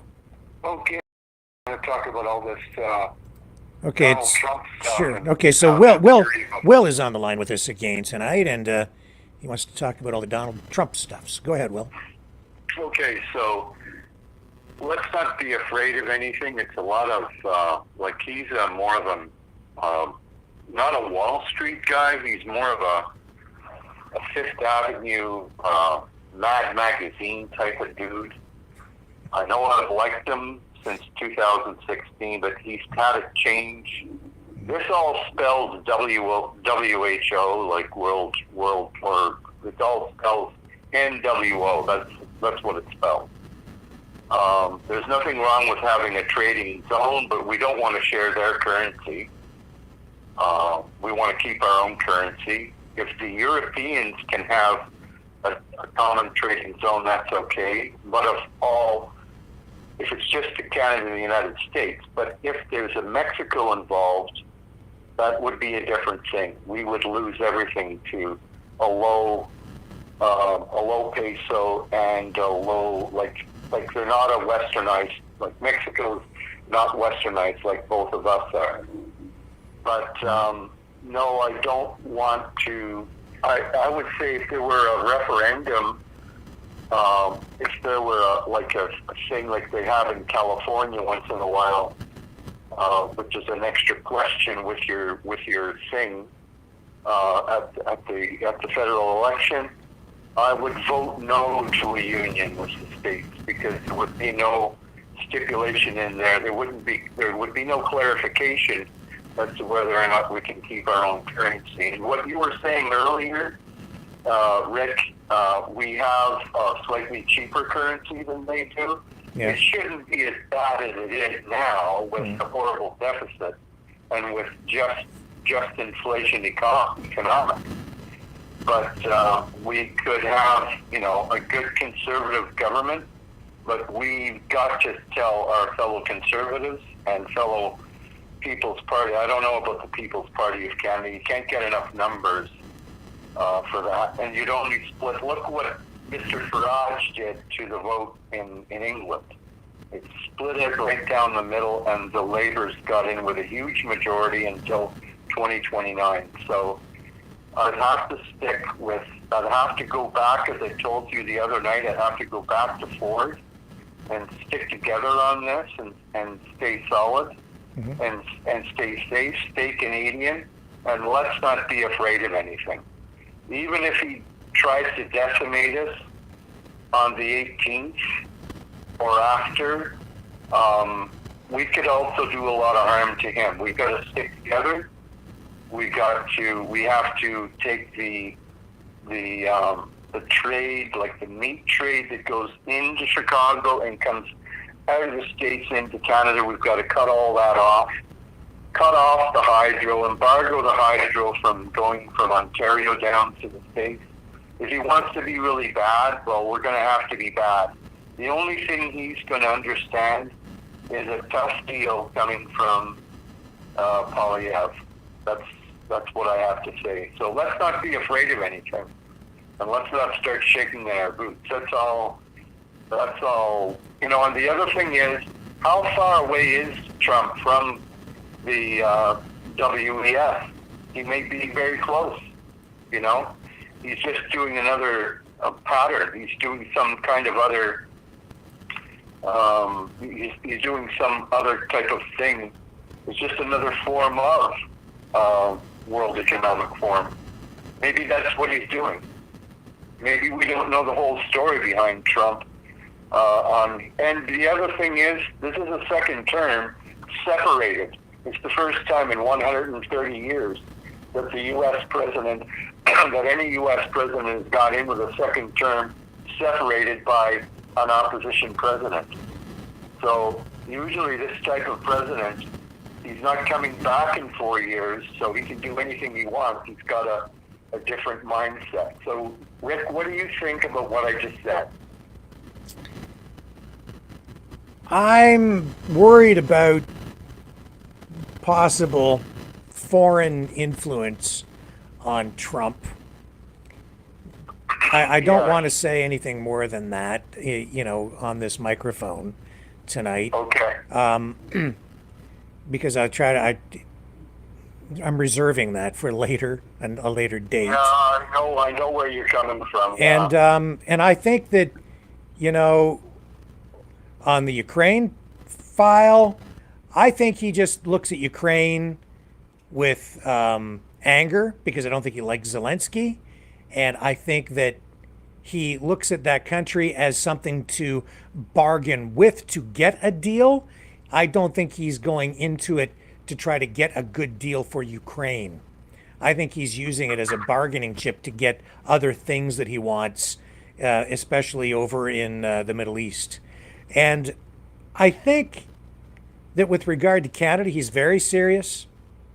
And I don't think that the ultimate goal is to annex the whole country, but he wants to control us. He wants more of an economic integration, because I think he's just focused on money and deals with people that maybe he even owes debts to in order to get back into the White House. I can't quite figure it out yet. But when I hear O'Leary talking about things like even milk, it also links back to Maxime Bernier and the PPC, and people who are also linked to Trump. And if you recall, milk marketing boards were a major issue in the conservative leadership race, where Maxime Bernier lost by 1%. Right. And it was the milk marketing board issue. Because Bernier wanted to do away with the tariffs that Canada imposes on U.S. milk to protect Canadian dairy farmers. That's another issue that people are not really fully considering here, like farmers, agriculture, our farmers. It's not going to be as some of these farmers we have here are protected by tariffs already against intense U.S. competition and subsidies, right? Bernier's worldview on Quebec farming and the quality of products that they make and cheeses is world class. And if I were a farmer, if I were a member of a farmers organization in Quebec, especially around Beauce and around southern Quebec and around Gaspésie and where my mother's people come from, I would definitely go for competition with Vermont milk. Vermont milk isn't all that bad, but it's the milk that comes out of the Midwest that's full of all these. Let me digress. It's full of all these bovine hormones. But anyway, So I would say the quality of cheese and things in Quebec is way superior to American products. I would let the American products in. I like Kibble milk. It's a brand I get in Gatineau, and I prefer Kibble against most other milks. And I like their cheese. I like their half and half coffee. I like their whipping cream and stuff. It's very, very good. It's better than Field Test or anything. But I do shop in Quebec, so I'm saying it's world class products. So I would say, look, I would say to the Conservative Party of Canada, I'd say, let's be competitive. and let's let Quebec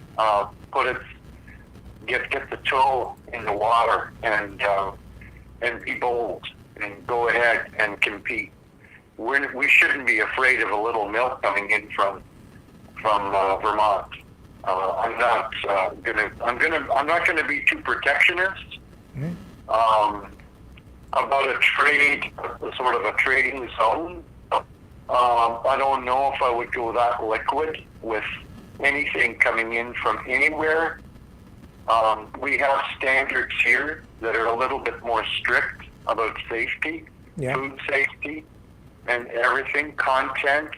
The way we have our contents written on ingredients. We do not want any cereals coming from there, like any of the kiddie cereals coming in from there.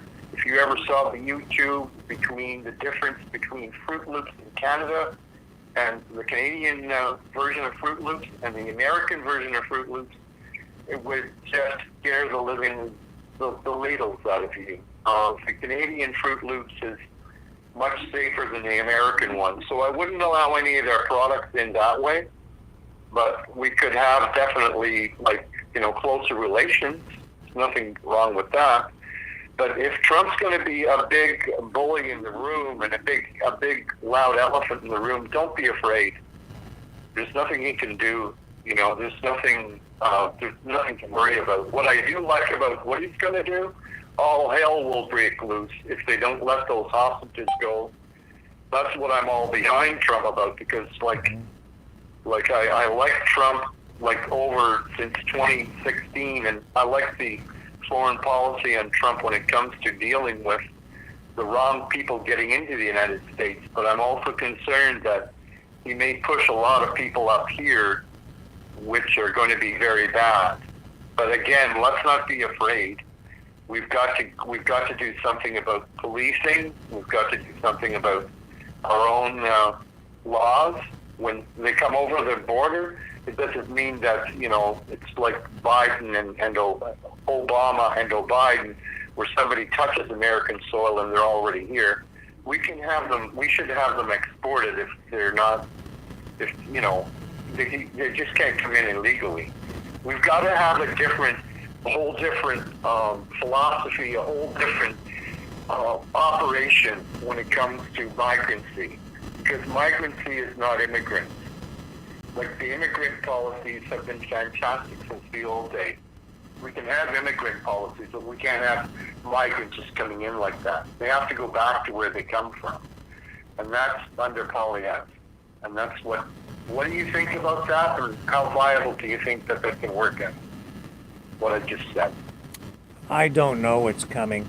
I'm worried about it because I think it is. I think it's going to potentially be devastating in a variety of ways that people have not really thought about for the United States. I think the optics on it potentially will be catastrophic for the reputation of the United States. If he actually goes through with the deportations on the level that he is talking about, the video that is going to emerge I can see it now. People in riot gear, right? Cops or enforcement officers, maybe military, whatever, chasing people through the streets, tackling them, throwing them into trucks. It'll be awful. I understand. I understand. And then the United States is going to suffer so much. And if what the RCMP is worried about comes to pass, and we have massive numbers of people trying to flood into Canada to escape the power of the U.S. baton that is about to strike them, then we've got a big problem here just in terms of numbers. What we can't handle the massive numbers of immigrants that we've had coming in under Trudeau. We don't have enough housing. Our healthcare system is cracking. We don't have enough capacity in our schools. Our social programs are not adequate. You add a massive influx from the U.S. suddenly, and we will be overwhelmed. And they will come here.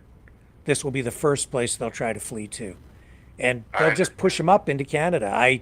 I'm worried about that a little bit, just because of the logistics, the numbers, and how we would potentially absorb that. I don't know.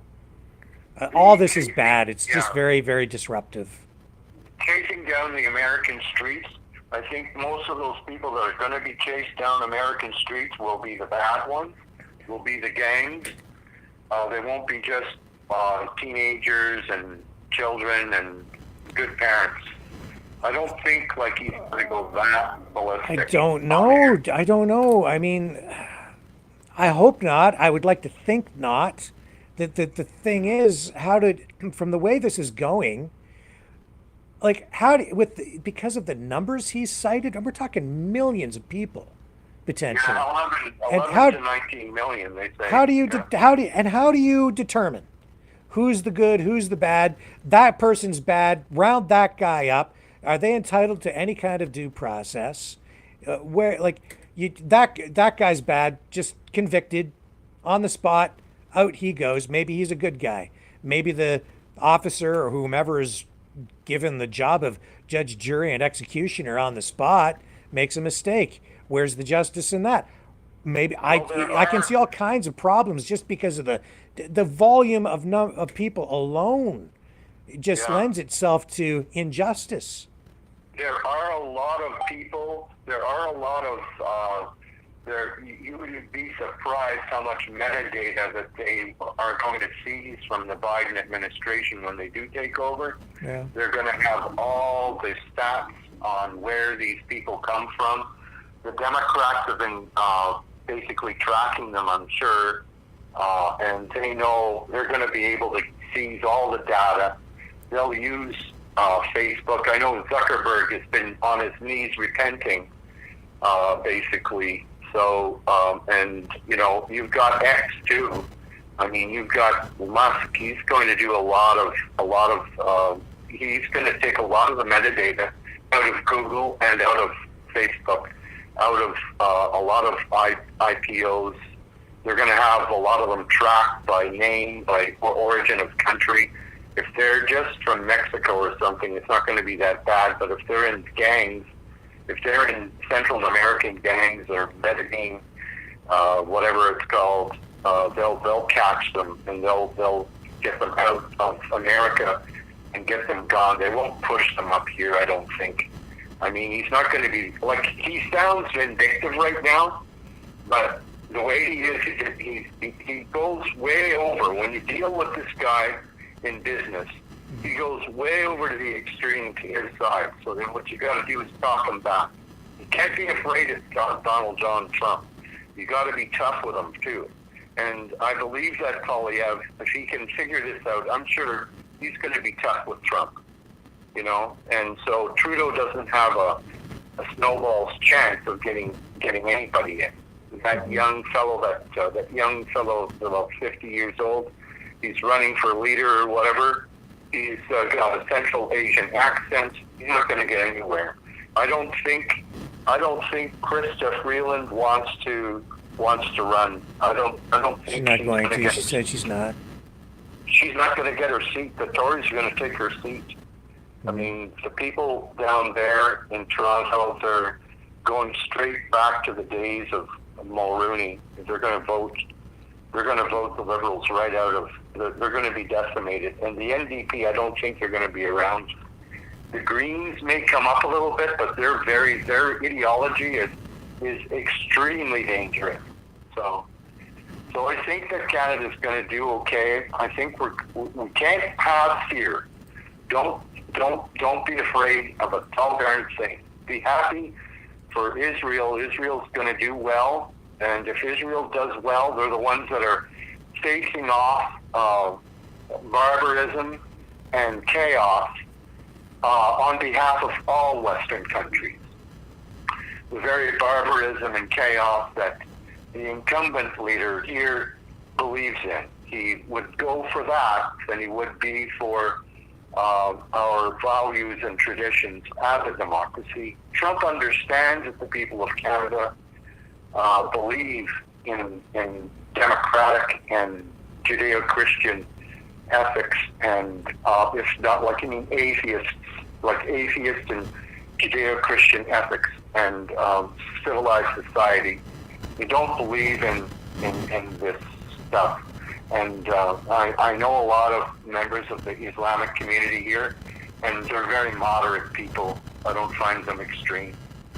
So I don't think the listeners should worry too much. Don't be afraid. Trump is just a hard dealer at first. He needs to be pushed back the other way, and then he'll come to the middle. And we should not have a union with them. We should have we should have healthier relations with the United States. We should be doing more trade. We should be refining our fuel, refining our gas, and transporting it to the United States refined, not as bitumen, black tar gook. We should be shipping them stuff that's already made, not to Sharing, Illinois, or to somewhere in Texas, so it can be transformed into oil that can gas oil that can be diesel or gasoline. It should be refined in Canada. Harper, I was very angry with Harper for not. He was only selling bitumen. He wasn't doing any work up here.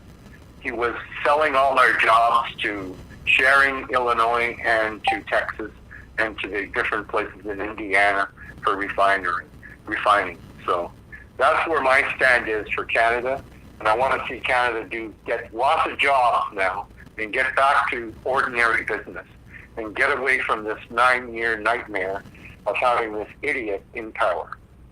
And that's what I'd like to say, and I'd like to hear what the other callers have to say. Please, people, don't be afraid of anything. Everything's going to be okay. Okay? Great call, and I agree with your last comment wholeheartedly. Everything is going to be okay. Thank you so much, my brother. God bless you. Thank you. Bye-bye. Have a great night. Okay, and if anybody wants to call in, you can. We'll stay on for a little while longer. If anybody wants to call at 519-401-1373. And just talking about the economy, the cost of living, inflation. Somebody keeps sending me videos and links. You know who you are out there.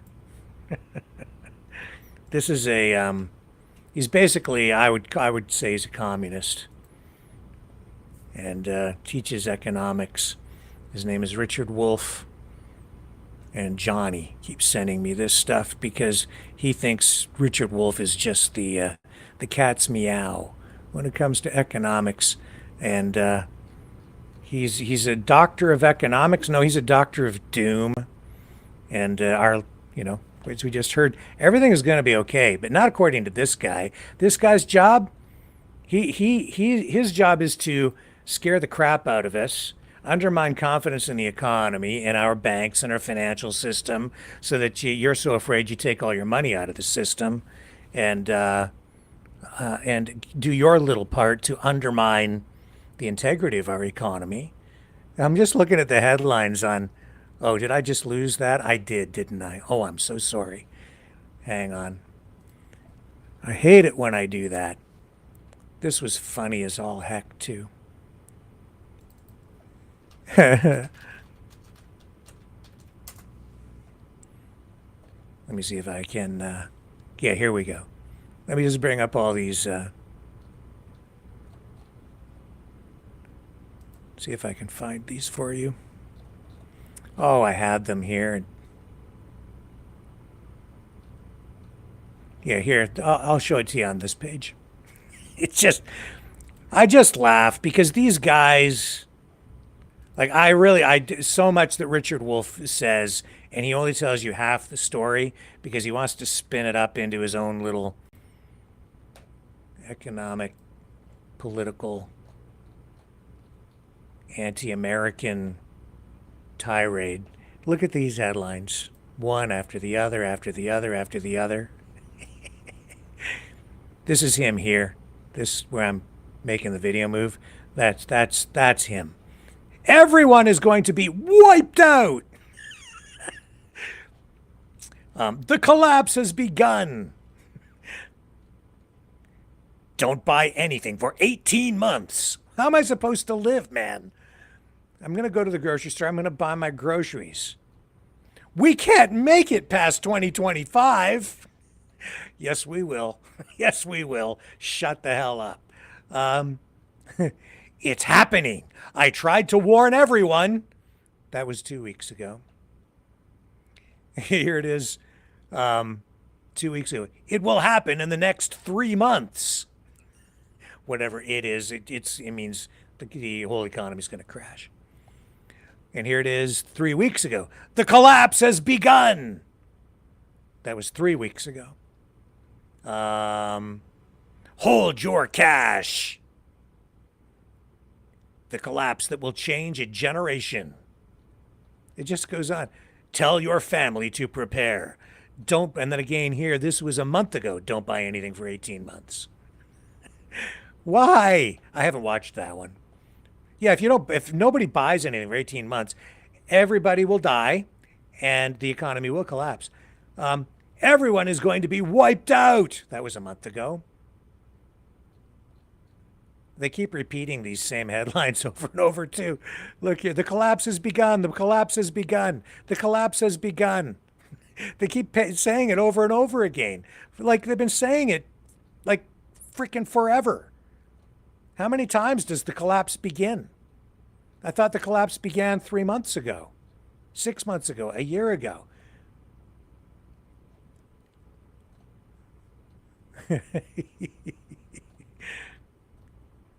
Oh, man. It's ridiculous. He's a communist. And his name is Wolf, and he's a wolf, all right, in an economist's clothing, in a professor's clothing. But he's a wolf. Because his job, his desire, is to collapse the economy. I've come to that conclusion. He hates America, this guy, in my opinion, like so many others. And he's anti-capitalist, anti-American, and he's a fearmonger.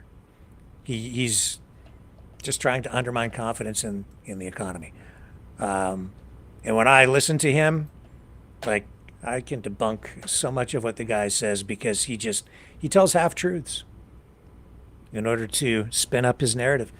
Some of what he says has some validity to it, no question about it. He's a legitimate professor, but he's disingenuous on so many fronts, and he's really there peddling a political agenda. He's not teaching economics. And he's there to scare the crap out of you. So that's my initial assessment, Johnny. Maybe we'll do a deep dive one night on a Richard Wolff video. And this little journalist over here will put his brain up against the good Professor Wolff, who has fangs that he sinks into America. He's got the taste of blood. Dr. Doom. Yeah, Doctor of Economics, he's Dr. Doom. These guys. The collapse has begun. Oh, that was 3 months ago. Oh, the collapse has begun now, though. Just a little delay. Collapse begins every month, every day. It's going to be okay. It's going to be all right. Yeah. Well, that being said, things are expensive, no question about it. And yeah, we have printed too much money and inflation is too high, but we're going to be okay. We've been here before. I remember what it was like in the 70s and the 80s at a time when interest rates were just too high, and at other times when inflation was too high in the 70s. That was during the Carter presidency. We've been here before, folks. And in some ways we haven't, because we have, some new political ideology out there. There are new adversaries. But in a way, as much as some of this stuff is new, it's really just a lot of the same again. You know what they say, the more things change, the more they stay the same. Well, have faith. But don't have faith. Just focus on the facts. And I'm telling you, a lot of the stuff we're getting online from all sides is just clickbait. So dial it down and just try and stay grounded. I'll do my best to just try and deliver accurate information here every night. And if I make mistakes, I'll admit it. And we'll just keep on working to try and get closer to the truth together every single night. And to also get closer to truth. I'm going to leave you guys with a song tonight. What do you want to hear as we close out tonight's program? Well, since we're talking about the economy, how about Midnight Grocery Run? Haven't run that one for a little while.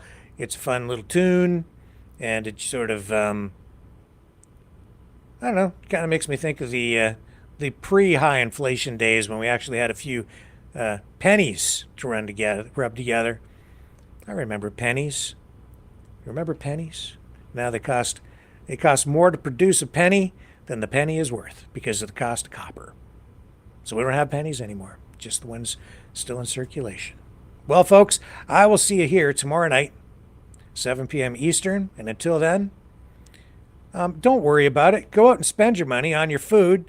You don't have to starve for 18 months like Richard Wolff is suggesting. You can buy stuff.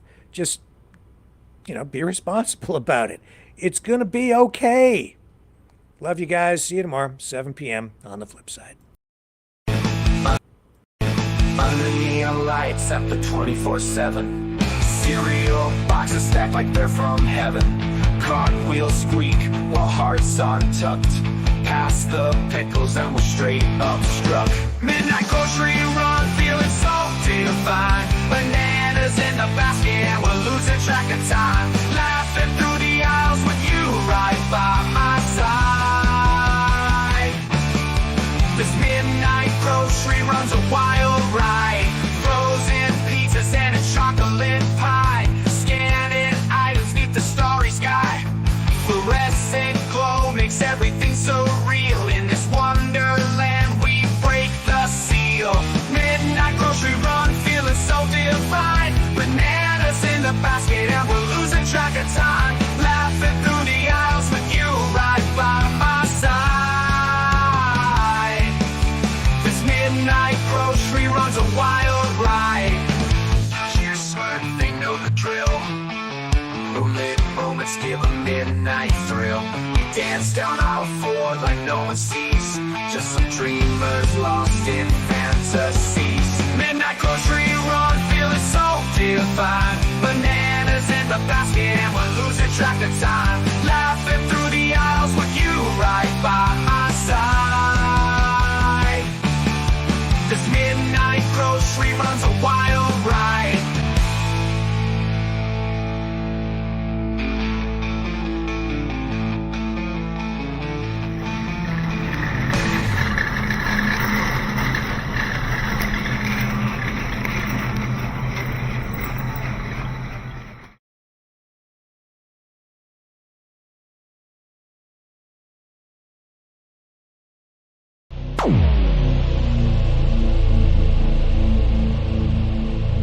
This has been a Maverick Multimedia production.